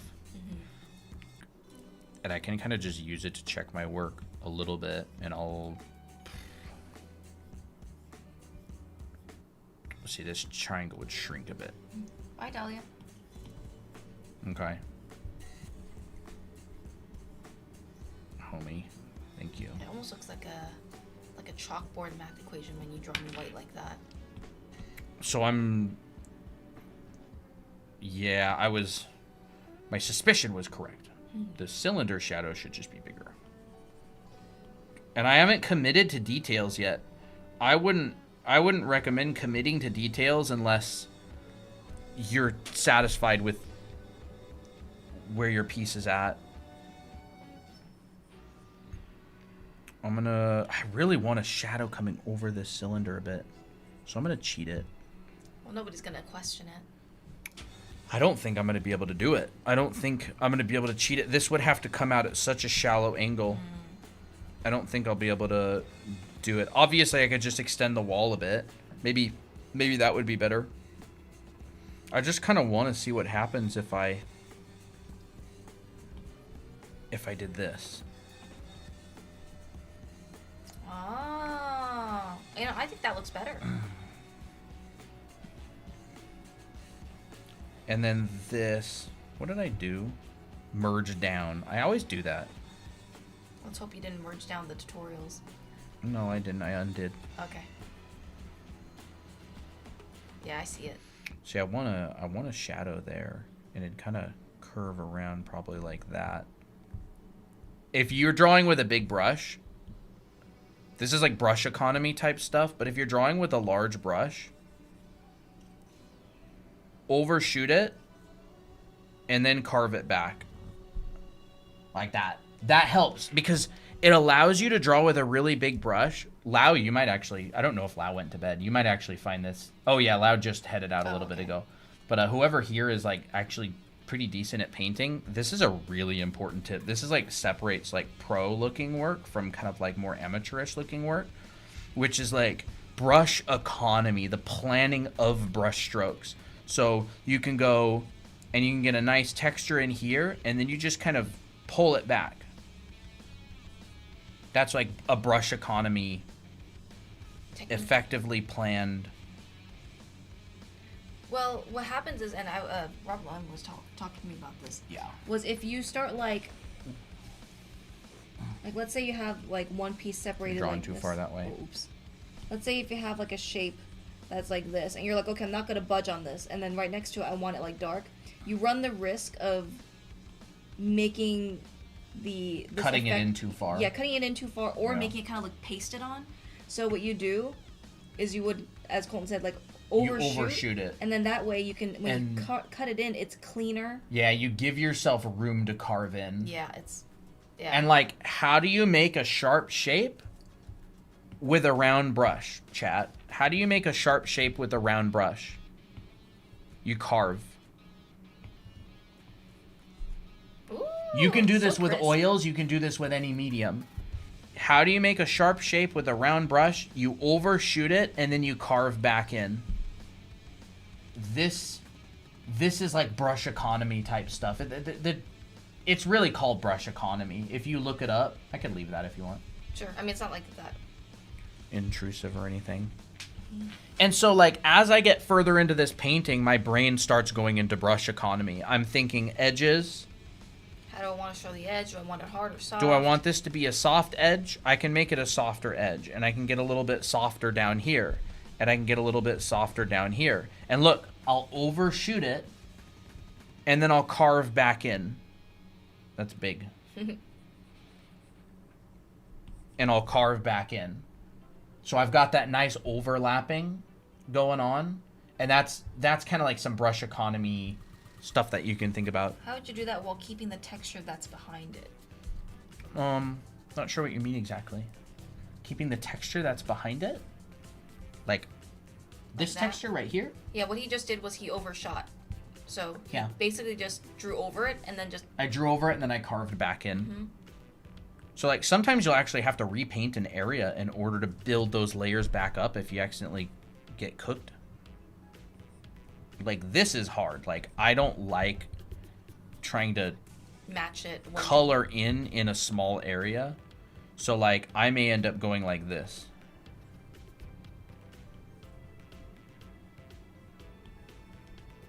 Like that to get that crisp edge back. You kind of have to like play like layering stuff sometimes. It's a little bit of like, it's a little bit more advanced. You would like, a lot of people want to jump into this sort of thing, but see, I would go like that, and then I would just carve it back. Even that creates an interesting shape in the brushstroke too. Yeah, so like different this all here textures. is all weird. Weird and gammy. Yeah. And then a lot of this in here, you can just overshoot it, and then you can come in here, not worry about that too much. This is going to be a much softer edge than this next to it. It's going to be soft, but not as soft. So this is going to be really soft, and then this is going to be somewhat soft. Hey, Tira. And then come in here, and let's like think about layering, right? So come in here.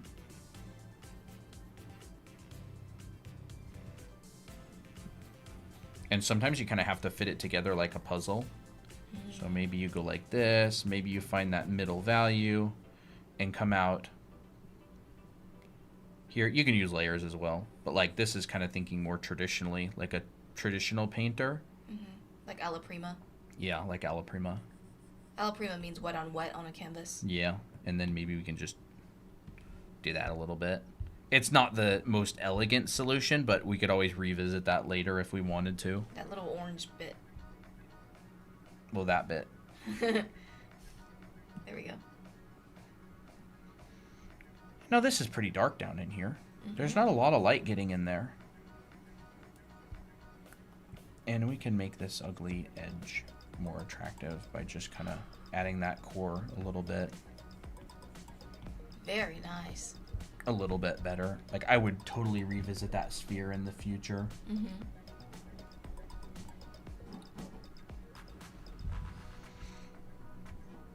And like what this really is this is sort of just an untextured like level or something. Like you could have like these are like there could be characters here in this dark room, and there's a thing in the middle of the room, and there's a doorway back here. Like that's literally how you do design for like concept art. You go, oh, there's a doorway back in there. What career are you guys in? doorway back in there, and there's a light at the end of the tunnel. That's kind of... We work in this business. That's our career. We teach. Light at the end of the tunnel. Right, you could do something like really warm orange back there. That's kind of... Ooh. Colton used to work as a concept artist. Yeah, that's like my background. Wow. Right, we can just drop a little door back in there, right? Like assuming this is like a tunnel, maybe this like goes on. Come on. Assuming this sort of goes off into the distance like that. How tall are your characters? You know, you could go... You know, maybe my scale is about that tall. And that's a character. Hey, Azio? Or Azzy?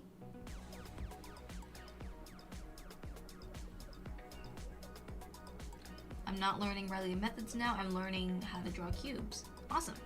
That's great.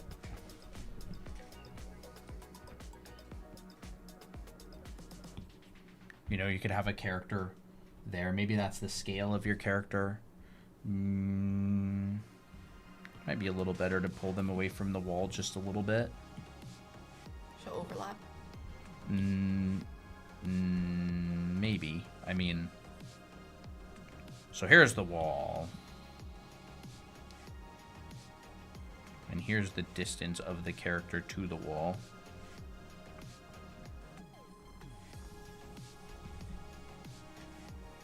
And so this cylinder, and you know, like you can start measuring scale. This cylinder, let's say this person's 6 feet tall. This cylinder is probably like, you know, 9 feet tall. And you can start measuring out like this cylinder. So there's kind of like an optical illusion almost going on, which is like this wall feels almost, so it feels about as tall as this cylinder, but in reality, the cylinder is only about this tall. This wall is about that much taller than the cylinder. And then if you were to start adding characters and all kinds of stuff here, then you would really need to start getting into the weeds with like scale. How tall are things? Scale's very sensitive too. Yeah, like how tall is your character? What is 1 foot? What is 1 meter? If this is 2 meters or 1.75 meters, I now have a measuring stick. This is my measuring stick. I can bring it back. Let's just say this is 2 meters for simplicity. I bring it back, hit the wall, hit the wall. This is 2 meters on the wall. This wall is a 4-meter wall. If this person is 2 meters. And then I can start using my perspective to measure everything. I like this. Ooh, you that's know, like 3.5? No. This, you know, this is, let's see, 2 meters. This is one. This is about a 3-meter cylinder. And then everything would be relative. I could figure out exactly how tall the door is, and you could figure out 2 scale items in this shot. So, That's a few questions. So how you guys found which method is good for you? Because for me, it's so confusing. Learning everything is impossible. I mean, just start with the basics. Like, you know, take your basic classes. Like, the way that I like to think about it is there's basically form drawing. This is a horrible writing brush. That's why I use the OG brush. It's at the bottom, I think.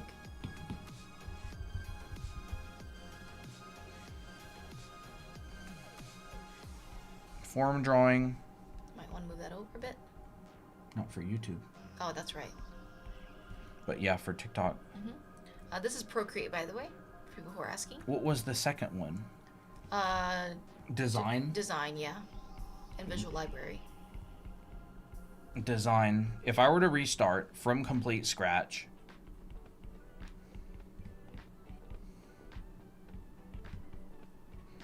I would start with these 3 things. Painting is a subset of this, underneath of this. Why? Because you can't paint something if you don't understand the form. A cylinder is rendered differently than a sphere. A cube is rendered differently than a cylinder. And if you can't draw a cylinder, or you can't draw, you know, a sphere, or you can't draw a cube, there's no way you can light it, because the forms are going to be all vague and, you know, and if you don't understand where these things exist in three-dimensional space, right? This one could be all the way down here. Now this one is like in front. Or this could be back here. If you don't understand where these things are in three-dimensional space, you can't put a shadow underneath of them. Where would the shadow be? If the cube, if this was top lit, the shadow would be right here.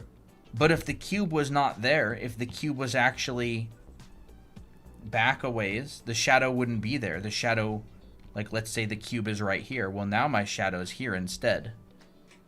So you can't paint if you can't draw. We should talk about anime art school. Yeah, Again. we can. Right? This sphere, the shadow would be right there, assuming the sphere is hovering over that point in space. So that's all dimensional drawing. And you can't start to do this kind of stuff unless you can draw it dimensionally. You can try, but it's going to end up being a disaster. And Colton teaches the dimensional drawing class. Yeah. I do teach the dimensional drawing class, and I think that's really the foundation of getting to the professional level. That's like, I went to a school called FZD, School of Design. They basically brag that they can pretty much bring people who are beginners to a professional level in 1 year. And they do it pretty reliably. They're not open anymore, unfortunately. Their rent doubled when everything locked down. But they did a really, really good job at it. I got hired directly out of school. And I teach a lot of what I learned in that school in our anime art school. Except we just sell it at the fraction of a price. And it's very kind of like anime leaning. But I very strongly believe, I have a lot of friends who are professionals. I knew them before they were ever professional artists. I knew them before they even started drawing. I met them I met a couple of them when they moved to California. They were like 30-something years old, and they're like, hey, I'm going to become a professional artist. I've really never picked up a pencil in my life. They're super high-level artists now. One of them was working at Blizzard for a long time. Another one's second in command at one of the biggest concept studios in the world called Terraform. Shout out to Dan. Awesome dude. Super nice and helpful. And they learned foundation. They started with this foundation. Figure drawing, perspective, right? Your figure drawing, analytical figure drawing has anatomy and figure drawing.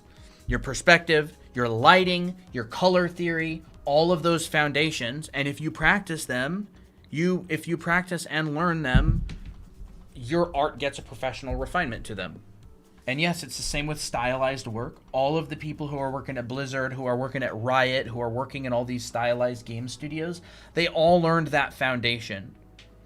And so these three pillars right here, form drawing, design, and visual library, and of course, all of these are going to have subsets, right? Visual library is like your anatomy.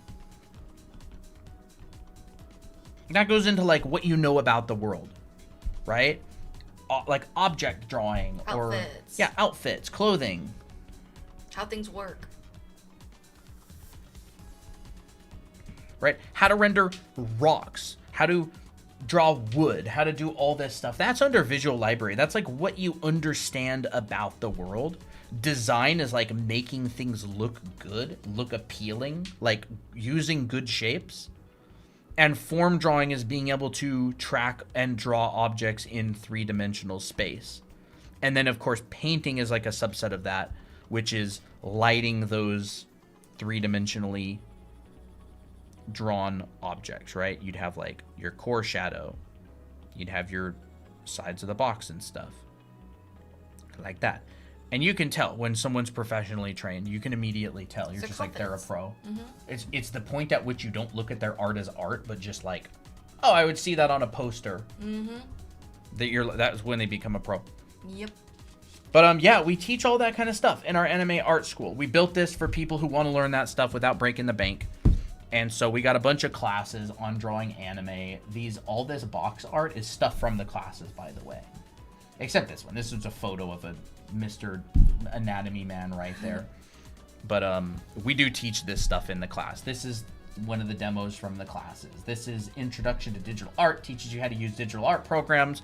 It covers these programs as Photoshop, Procreate, Krita, and Clip Studio Paint. It's just like a little bonus class that we included. Mm-hmm. Perspective and dimensional drawing. That's this kind of stuff that I talk about right here. And yeah, we are actually running a promotion. It ends at the end of this month. So that's what, Sunday. This promotion ends on Sunday. We're streaming for 10 hours straight tomorrow. We're doing some giveaways of art supplies, running a character design challenge tomorrow. The stream starts at 11 a.m. Pacific. And we're going to be streaming all day and having a lot of fun. And this stream tomorrow is actually sponsored by our anime art school. So the reason that we're able to do that long stream, give away art supplies, is because of our anime art school. Mm-hmm. And How so, much for the class? with this promotion right here is what is it? $397. $397, yes.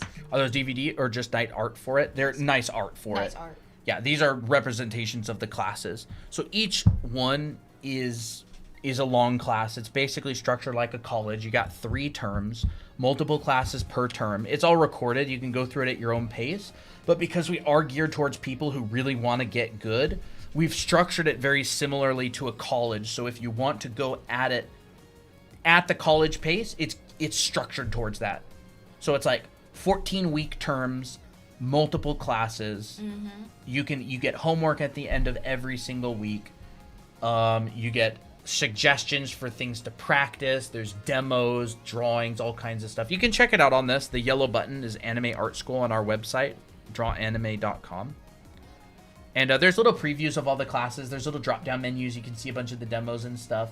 But that's what makes all of this possible. All the free teaching we do on stream, all of that. We don't really take sponsorships. We want to keep our education as high quality as possible. Not that sponsorships are all bad. I think there's some really good stuff out there. But that's what it is. Mm-hmm. A lot of different stuff. Like, form drawing. How to draw basic things. How to turn them into cute, adorable lizards. How to rotate objects in perspective and think about them in cross sections.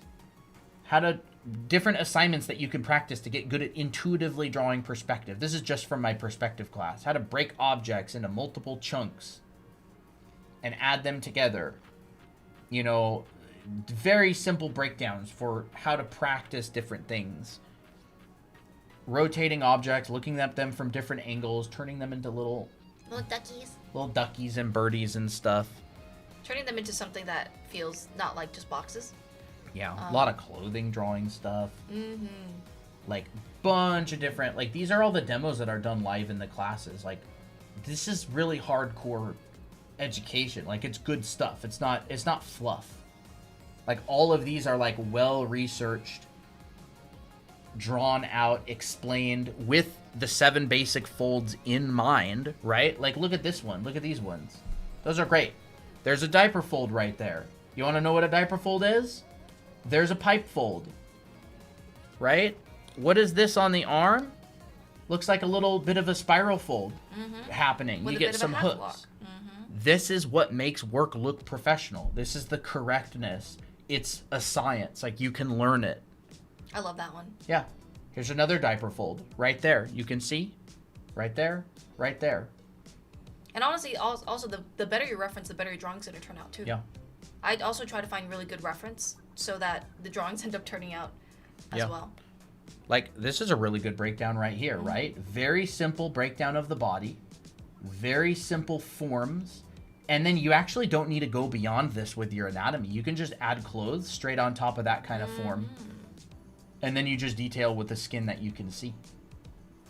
And I always make sure to keep my underdrawing kind of visible. Yep. So a lot of these, like these tick marks, these are proportional measurements. Like half of the rib cage, bottom of the rib cage, bottom of the pubic bone, elbow. Wow. What? Liliana says, I'm a new student at Academy. You mean this? In grad school? Liliana? Yes, I'm at the beginning. Oh, did you get it recently? Yeah. That's wow. awesome. Was that you that got it recently? Oh, yeah. Simple volumes. Very simple. Cylinders, boxes. You can add clothes directly on top of it. I'm at the beginning. I love Yes. it. Oh, awesome. Yay, thank Well, you. welcome. Did we give you the role yet? Yeah. Are you in the Discord server? We might need to give you the role. Do you want to say hi or something in the general chat and say hi? I'm in the art school. If you're not in the Discord server, we'd love for you to join. You don't have to be. It's just yes, I'm on Discord. Okay, we'll check it out. Yeah, like can message on these general. classes are great. Like I honestly just like looking at. Look at that. Even like material rendering. Latex and leather. There's latex. There's leather. Silk or satin, whichever. Yeah. More rendering, clothing. This is all just from one of the classes, by the way. There's also a character design class where a bunch of these really good principles of design are applied. We've taken a lot of these classes and we've done a lot of work professionally. I love looking through this stuff. Here's the Huntsman, a redesign of Snow White. Yes. Here's the Witch. I love the witch's design. I had a lot of fun It's with that all one. designed out, the props. Anime art school. Okay, gave you the role, Lillian. Yeah. It's good. I really haven't found other things. There's a lot of good education online, but I haven't found anything that's this comprehensive, like from start to finish. There's a lot of good classes out there. Like you could find a really good painting class for like $200-300, but it's like just painting, and it's not like the college, like the whole package. set, the whole package. And we take classes to this day. And now it's really useful for Christina and I to take a single painting class for, the one that we signed up for is like $700-800. It's a great class. I really recommend it. It's just painting. If I was beginning, I would want something that's more comprehensive that I can kind of refer back to. That's kind of like a guideline. But because we've already worked professionally for so long, I think individual classes work really good for us. Like I wouldn't go to a college. I would take a mentorship with like a high level artist. But if I was a beginner, I would take like a college type program. But yeah, this is very muddy right here. I would honestly want to redraw this from scratch. Make it clearer. Yeah, and I just had a really. Make it just be a glowing ball. I just had like a really bad core. It could be a glowing ball, but it would have no shadow. Oh, that's right. It wouldn't. And that would come in kind of at this angle. I might actually want to undo some of that. Come on.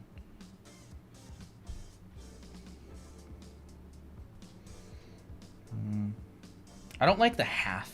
I don't like the fact that it's like half. Half and half. Half lit. Yeah, I might even.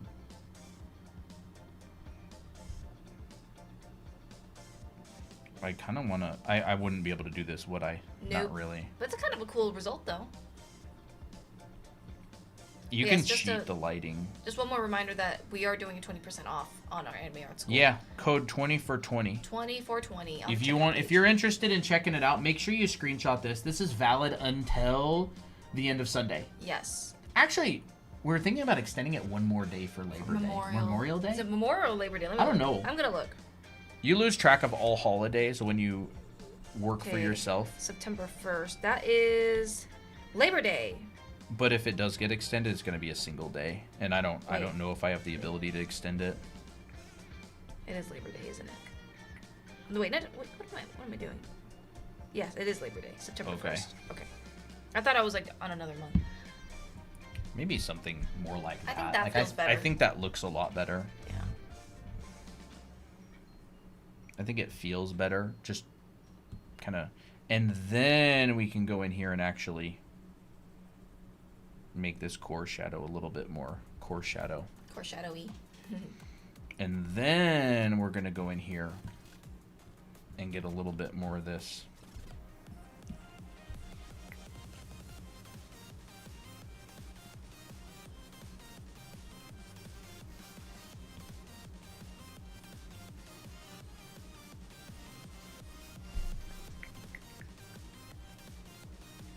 But yeah, the Discord server, by the way, is free. Mm-hmm. Anybody can join. I feel like this whole thing should probably just be darker. Probably.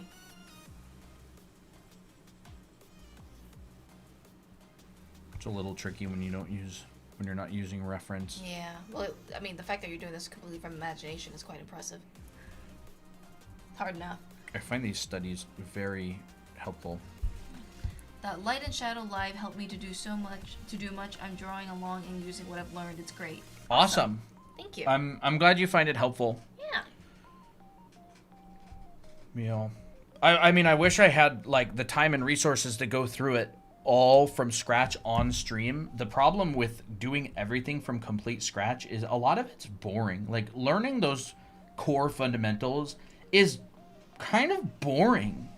And so, like, it's so boring, in fact, that I don't even have screenshots of the early lessons because you're just drawing cubes and casting shadows from them.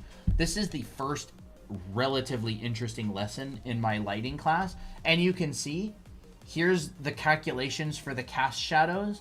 And they're all hand-drawn. They're all free-handed. And it's relatively boring and dry. Like, it'll take a while to plot these. It's like plotting, right? And so, like, there's that.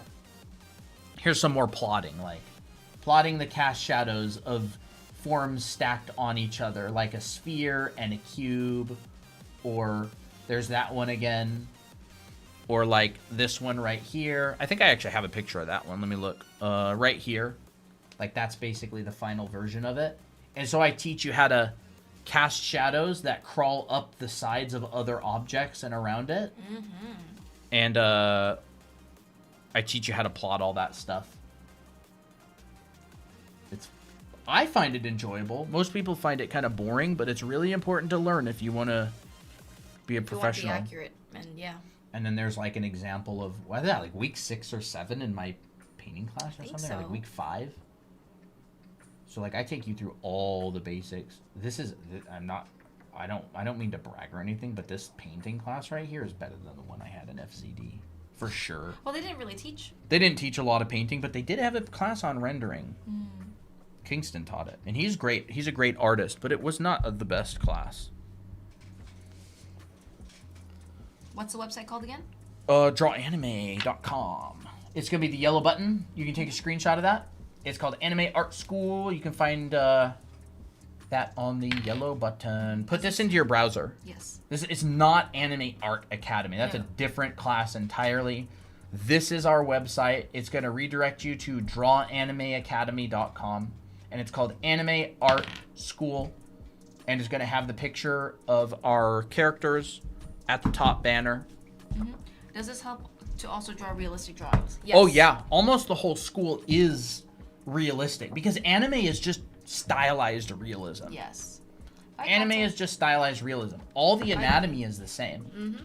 Like, in our book, for example, all the anatomy, clothing drawing, costume drawing, this is all the same. This is real costume drawing stuff, right? And then you can apply it to anime. It's just cel-shaded. It's all real. I mean, even the proportions are mostly realistic. Yeah. The it's proportions. just slightly changed in body type. That's it. Where's some, like... And then you can get like really stylized and stuff, but like it's all real proportion. Like all this anatomy is real. All those muscles, proportion, different things between body types and everything. Body types, all this. This is from our book, by the way. How to Draw Anime Academy, how to draw characters. But yeah, almost all of anime is real stuff. You pretty much only change the style of lighting and the heads for the most part. I think I'll save money for the class and then enroll because I'm in a normal college right now, not for art, and I don't want to overwhelm myself. Yeah, awesome. That's perfect for you. Totally up to you. Where can I get the book? We have the book on Amazon. We want to start selling them ourselves on like TikTok Shop and stuff, and that's on our to-do list. But we're in the middle of another project right now, which is this one. I love this one. And this project, I have to say, so fun. I know. So fun. So what we did was we went and we 3D modeled and sculpted a bunch of heads in Blender. And then we got some 3D printers and we started printing them physically as references. And there's a whole bunch of them. There's like an adult male, an adult female, a teenage girl, a teen boy, a chibi. We even got like stuff like this. And so this has been our obsession for like the past month. And we're gonna be selling them. TikTok shop, please. And honestly, says, normally I don't talk because I'm Portuguese and I don't. Oh. And I understand very well, but it's difficult to write. Oh, it's all good. That's all good. Well, I can decipher it. We're totally happy with it. Yeah. A lot of really good Portuguese artists. Oh my gosh, yeah, for sure. You know. But I mean, we even used those heads for lighting the other day. Yeah. Yeah, we took some pictures of these heads. We're gonna be selling them. And we took a whole bunch of photos of them. What's the book look like? The book? This is the book. This is book volume 2. This is on character design, body types, clothing, shape design. This has a bunch on expressions.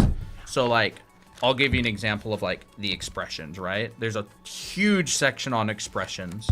So, like, this whole section on expressions talks Different about a bunch of types. different types of expressions, like Intensities. the sadness, happiness with different intensities, whole section on a bunch of different emotions.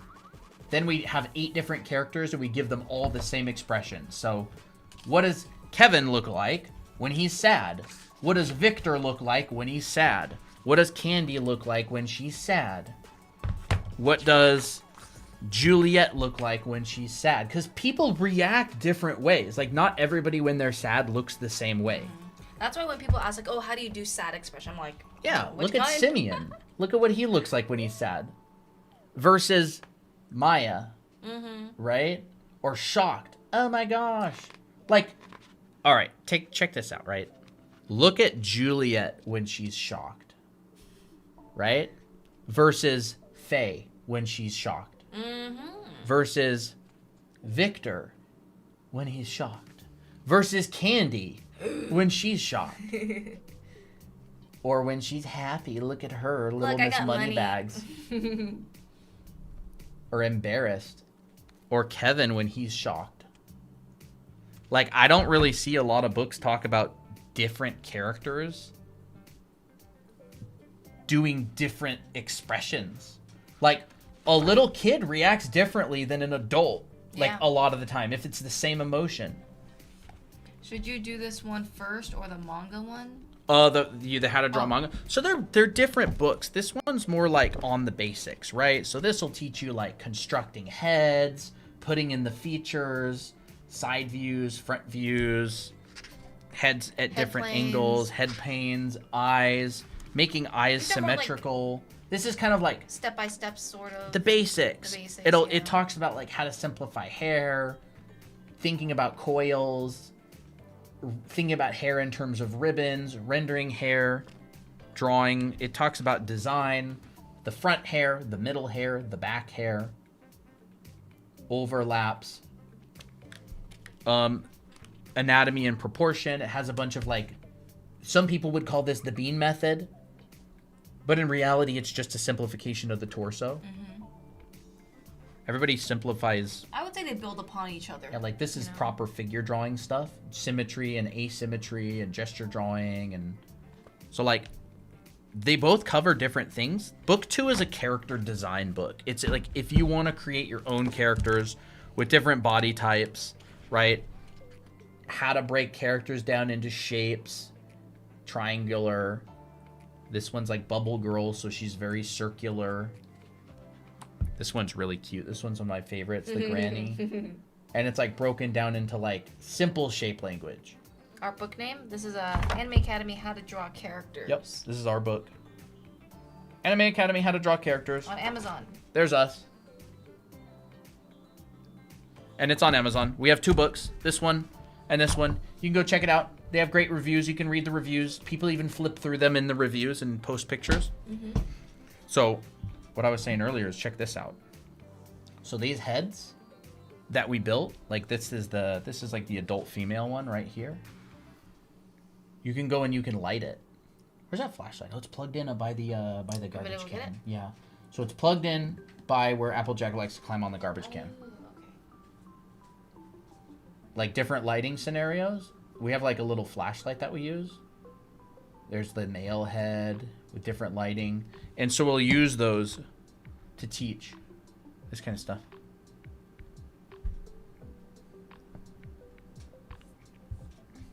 Like bottom light. Where the heck was that one? Here. Right? You can light it and you can use it as a reference. There you go. Yippee. So I got this little flashlight here. Oh no. Oh. Oh no. Blind. The heck? Oh, there it goes. Yeah, so we can like light this from different angles.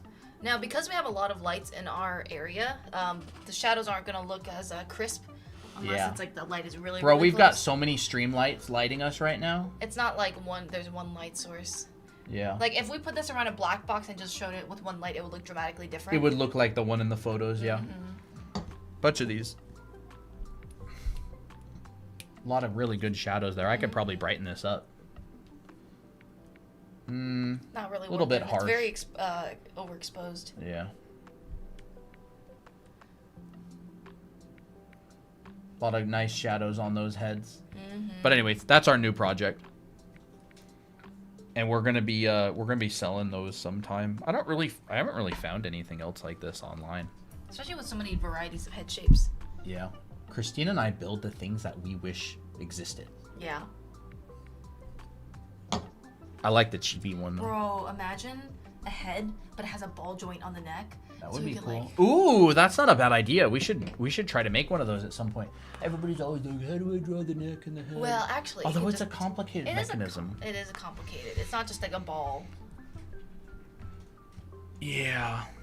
Form drawing is so important, and people don't spend nearly enough time on it as they should. Like, people will like watch a video on perspective, and they'll go, "Oh, I can do perspective now." Like, I get it conceptually. But holy crap, when you try to draw it, and It's so you get important. confused again. Yeah, form drawing is really, really important. It's like the underlying foundation behind everything.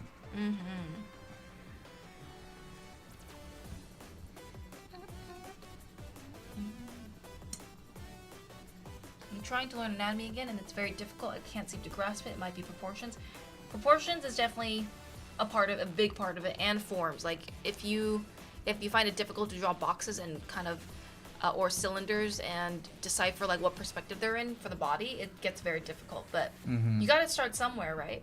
I would say just try your best.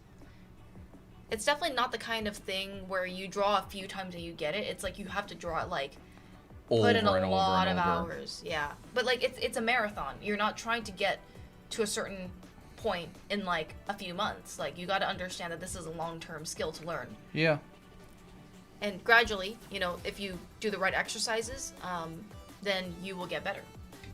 And that's why we created an anime art school, is so that you can actually have those exercises and know where to start and know what to practice. Like especially like with dimensional drawing, Colton gives you guys a lot of good exercises. Yeah. And even like the stuff that he's doing right now, these Krenz cubes, or just rotating boxes in different degrees, is super helpful. Like I took a mentorship with Gene Bond, who is a really, really good he's like a really good artist. He just does a lot of like city sketches and just a bunch of variety of things. And he had me do a lot of these. Yeah, you do a lot of Krenz cubes. A lot of Krenz cubes like that. And it's almost like just like an exercise that you can do. yeah, even just on the bus or whatever, like On in your your phone? spare time on your phone even. And even just doing these simple exercises really helped me to get a good grasp on like, okay, how far is this box turned? Is it halfway? Is it 45 degrees? Is it 22 and a half? And a lot of things that you draw will be displayed in those different angles. So it's like super helpful. It's just boring though. But you gotta you gotta learn how to also appreciate boring. Because sometimes boring stuff can actually be kind of fun when you zone in, when you're like in the flow state. So when I did these Krenz cubes, I had to channel the flow state and be like, I have to enjoy this in the moment, because if you told me that I had to do this a million times, I'd probably get a bit scared, you know. But anyways.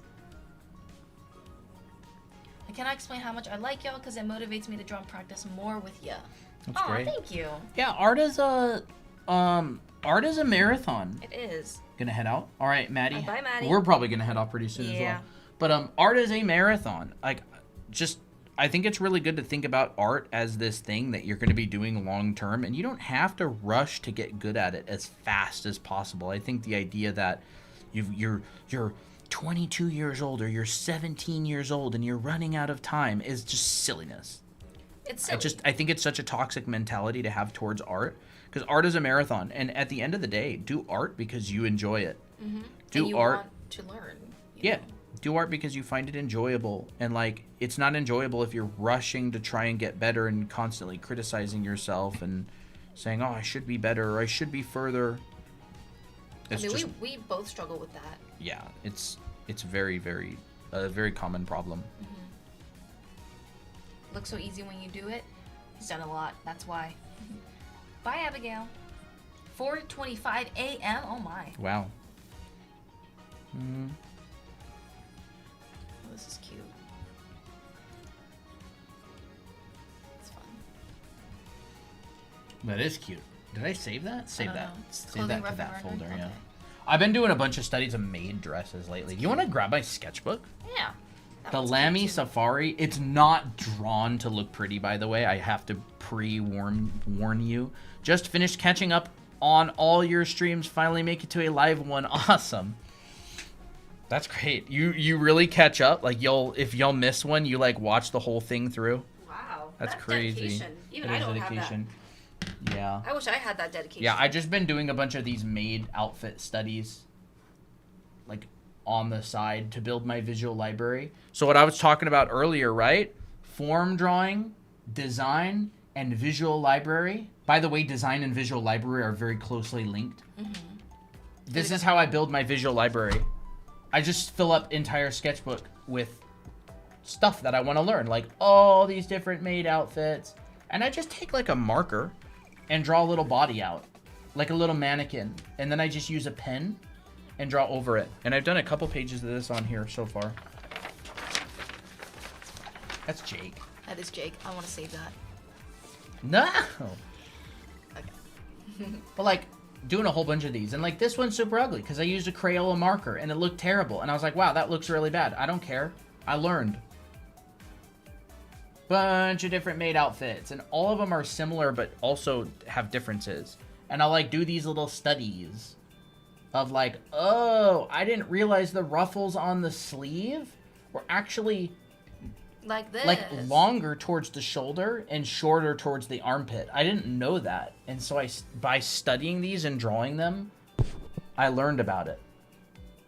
Right? It's like that shape. These ruffles towards the shoulder are kind of like this, and they get shorter. Like someone like Dahlia would know this, but I wouldn't know it. It's hard though, because you got to be very observant. It's not a strip. It's not like a strip like this. It points. Tapers. It tapers like that. So like all of this is cut off. And I didn't know that. I didn't know that about maid outfits and those shoulder things. That shape What? is also great for Lolita headdresses. Really? Bonnets. Yeah. Like a bonnet? Yeah. Oh. So like, I'll show you. Wait a second. So you mean like... So you mean like this? I gotta show you. Like this? Oh, so it kind of like comes out like this, and it comes like that. Mm-hmm. And then this one comes out like that in the back. Yeah. I'll have to find a better picture. Bonnet, head. That's a pretty good picture. I think that's good. Or do these have like ruffles to them? Yeah, they can. That's kind of cute. Like it's cute. I drew a ton of these when I was a kid. Yeah. Because I was obsessed. Interesting. Oh, this is a good picture. Ah, crap. This is a better picture. It has a clearer shape. clear form. Oh, that's good stuff. So it like really comes out. It'll even be like that. That's cool. Are there any good websites for growing a visual library? The worst part is trying to find... Yeah, I mean, there's like a bunch of YouTube videos about stuff. Honestly, watch documentaries about things. Like, Yeah. I think visual library, a lot of it is about just learning about and enjoying the world. There's people make classes on stuff as well that they're passionate about. There's a lot of people who make YouTube videos on how things work. Pinterest is great for finding references. Make sure you avoid AI stuff if possible. It's very inaccurate, but like you'll find old magazines. It depends on what you want to build, right? If you want to build visual library on like outfits and costumes and stuff, then you can find like old magazines, outfit. Like you can go to your local bookstore, like Barnes and Noble or something. Do you want to grab that costume drawing? The history of fashion design book. It's in the black cabinet in the closet. You're probably gonna have to move the green screen. No, I can... We have a couple of books on like the history of fashion design, and it just has tons and tons and tons of images. If you can go to what? Is it like on the upper shelves? I don't know. Maybe. Just look. There was like a light. Oh, I found it. Yeah, I figured it would be pretty easy to find. This is gonna be shorter. And then this one is basically mostly a diamond. A little bit small. Alright, here you go. Ooh, this is sick. Here's a cool little, Talk about research. like, visual library building. The costume history. Oh, nerds. Nerds. Ooh. Like this kind of stuff. You can just go through and draw a bunch. It's a thick book. Like, there's so much. Let me find a cool stuff, right? Costume history. You can just draw these. But again, if you're building on top of a good foundation already, like understanding... You can use those motifs for outfits. Understanding fabric drawing, costume drawing. If you know the 7 basic folds, you'd go, oh, hey, look at that. There's a diaper fold right there. It's at an angle. Diaper fold. Oh, there's some pipe folds at the bottom. You'll find there's a train, right? There's drop folds around. You can study these for visual library. Mm-hmm. I just found this tutorial. Do you have a YouTube channel so I can see the full live video? Yes. Yes. Look at that. Ooh. That's gorgeous. Wait, that I want that aesthetic for Or the project. Grim Reaper's assistant? Yes. Yeah, do that. That's perfect. That's sick. Oh my god. What is that? Portugal. Wait, wasn't someone here Yeah, from someone here's Portuguese. Portuguese? Wait, those are sick. Oh, that's awesome. Take a picture of that. Okay. Oh yeah, by the way, yes, our YouTube channel is Draw Anime Academy. Draw Anime Academy on YouTube. We are live there right now. There are 30 people watching. Wow. Oh, that's sick. Anyways, I found. I think No, you might I be need to go interested. even more. I think you might be interested in these. Hold up. This is what I think about. Oh, that's so cute. I think about this whenever I draw any kind of ribbon. I'm like, this is what goes through my head. Oh, those are so cute. There's so many possibilities of what you could do. So I noticed a lot of the time on ribbons, you'll have like the top is curved and the bottom is more straight, like that. So like these lines will tend to be arced. Bowed, yeah. And this line will be straight, or you could kind of have it like mushroom out like this. I love the mushrooming out part because it shows dimension. Right? And then of course, this comes, Pinch. there's like a pinch. It can be a pinch, or you can make it simple like You that. can do like that, Ooh, pretty. or you can go like that.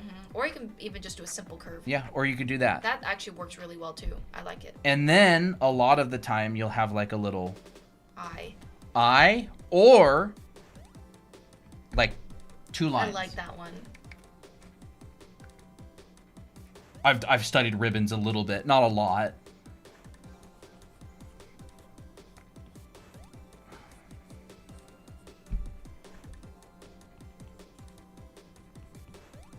And then this in here, and then in there. And I would honestly go through these and just copy them, look at them, study them, try to find similarities between them. Oh, and then look at these. Go back. Here. Oh my gosh, look at this. Y'all want to build visual library? This is my stuff. This is it's not literally my stuff. It's like this is like the stuff that I love to draw. Yeah, that's great stuff. Like And this then is one Pinterest. more. Yeah, this is Pinterest, and then back. Well, These that's ones. well, that's good too. Those are good. Different types of hats Yeah. and stuff. Now I don't teach this And kind look of at stuff this. because it's kind of Really niche. This is yeah, like a it's really really niche topic. Yeah. But if you want to become an expert on something, like, and I would break that down. Like, again, you need drawing foundation, right? Cylinder.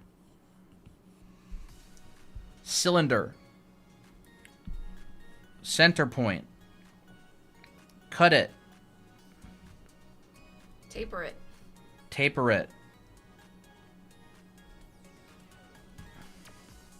That actually leans forward really far. I would go all the way to the end here. Right, so draw around that cylinder. And then you can even you can look at the curve on this. That's a really, really heavy curve It on looks the like other that side. potato chip that Will Weston talks about, like for like a baseball cap in a way. Yeah, it's kind of like that. Yeah. It's crazy. I know. And then that comes back. This is how I would study stuff. That's cute. I feel like I'm at lunch drawing with my friends. Oh, That's great. That's cute. That's cute. That's a Yeah. cute vibe. I like it. Well, I'm glad that we make you feel that way. And I would honestly draw it multiple times for multiple angles as well. So like, okay, let's draw it. Let's draw it a different way. Let's draw it. Let's draw it maybe a little bit more facing me. So this one would probably be harder. So I could go like, there's that. Pull it way forward.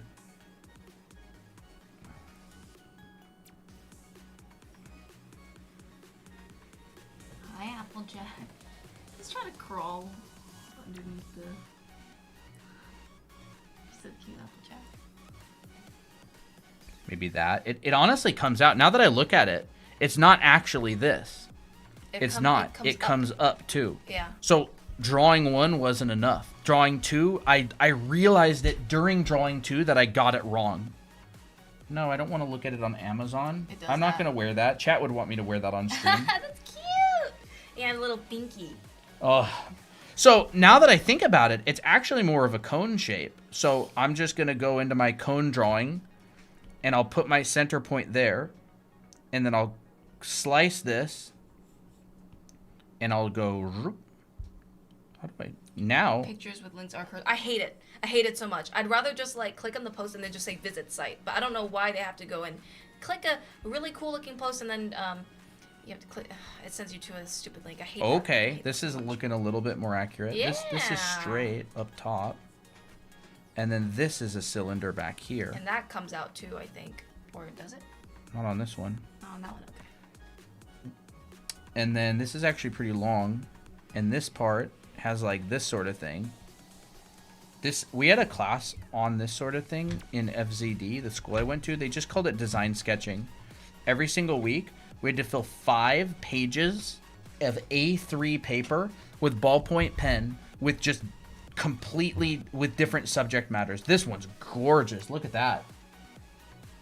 Oh, that's That so is cool. so gorgeous. Dude. Oh, that's cool. Wait, he was- Ooh, look at that. Oh, I love that one. Wait a sec. That's cool. It's kind of like this. And then this really comes out. So it's like comes out and over. No, it comes out and up. Out.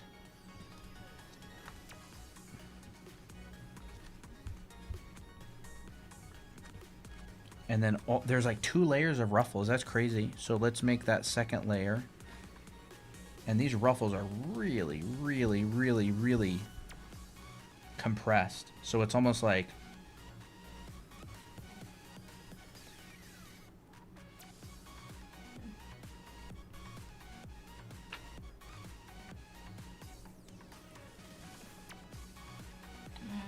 Pictures with links are. Oh,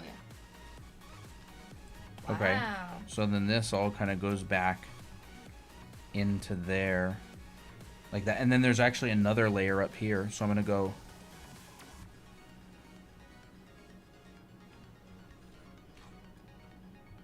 You don't really learn what things actually look like unless you draw them. Like, you think you'll remember, but you don't.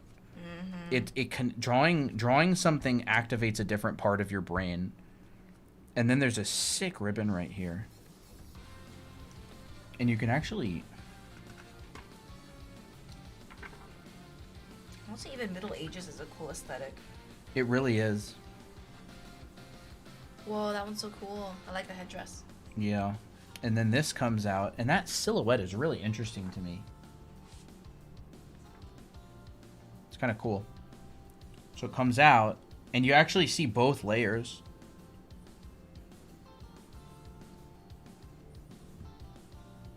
These are cool looking robes. This is how I would study to build visual library.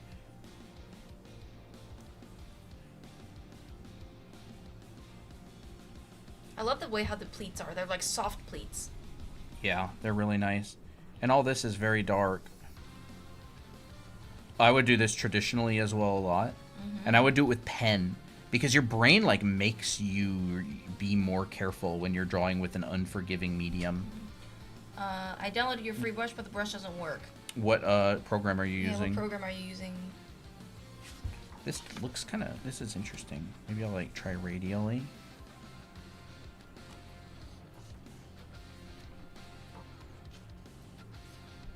That's, like, the bottom one. That's honestly really neat looking. I don't really know what's going on under there. There's a head. But that's what I would do. I would just study these. And my goal wouldn't be to make a good drawing. It would be to study and to, like, learn. Look at it. Here's one that's unraveled. So that's what it looks like. Yeah. So you have Procreate. So what is not working about it? Like, is it because there's no pen pressure on it? Is it because... Is it a zip file or is it just the brush? No, it's an ABR. It's an ABR, yeah. You would go into your brush on Procreate and you'd hit... the plus sign on the top right. I don't see that plus sign. No, it's not there anymore. Oh, it's not there anymore? Maybe they updated it. How the heck? I have no clue. Oh, there it is. Oh. It's right here now. Oh. And then you would... Oh. Is that a maybe new you have to set? edit Oh, more? there's the Oh, plus there it sign is. now. There it is. And you'd hit that, and you'd hit import up here, and you would find that. See, this is the file. Oh, I almost pressed it. And There it once is it's right in there, there. then it should work. But I'm not exactly sure what does it mean when you... It'll import directly into... how do I get rid of this set now? I don't know, you just... Poof. No! I just duplicated it. Unfortunately, I don't think there this it brush goes. works on Ibis Paint. Someone said it worked on another program. I don't exactly remember what it was, though. That may be... Oh, there it goes. I don't know. I thought if you just chucked it out, it would delete it, but it duplicated it. Look at these robes. We'll have the Grim Reaper have this. Bro, that's sick. Middle Ages. Ooh. That book is thick. I think you might be behind on the stream. Well, I think that was a while back. Yeah, this is cool. And honestly, just go down a rabbit hole. I love going down rabbit holes. Go down a costume design rabbit hole. Bet on a costume. I don't a costume. Ooh, that's sick. Ooh, Japan? This looks pretty cool. Ooh, that nice collar, frilled collar. I see 2 cones. Like, if I were to do a study of this, I would start with 2 cones. And then I would take that pleat. It's probably a little bit shorter than that. And these are like really zigzaggy pleats. So it's like...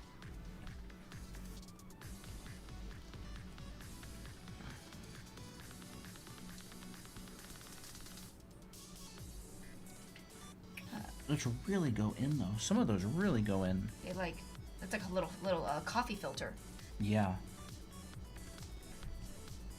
Actually, what I like about this book is that it also has like furniture design. Mm-hmm. France.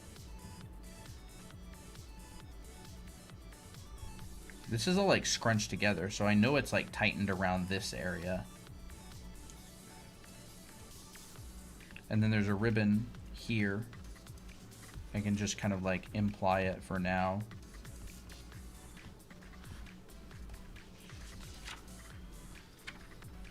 I forgot you can import like that. I usually go to the file instead. Oh, I see. Might want to move that over a little bit. Here? Yeah.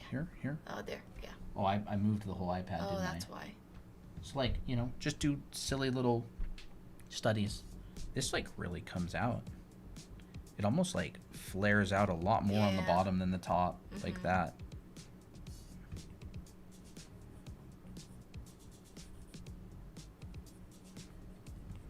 And I would just do a bunch of studies of these. The first couple would always be pretty bad, just because you're trying to understand the form.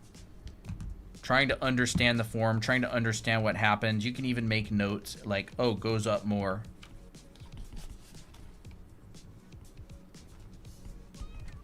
And then it's fixed in this one, and it's more of a cone.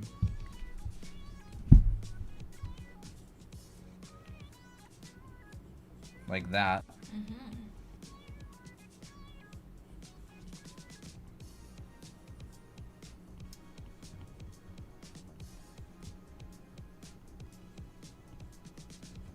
Cute.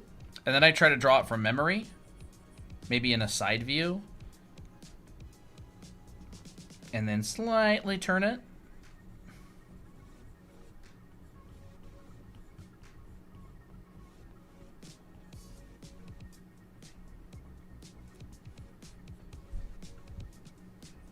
Hey, RDO Sorry, I can't pronounce that.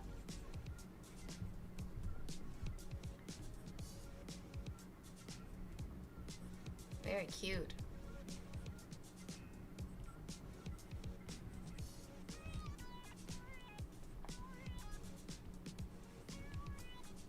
There was like a line here, Yeah, like a lace. like a lace type Lace deal. accent. Whoa, look at this thing. Whoa, that's sick.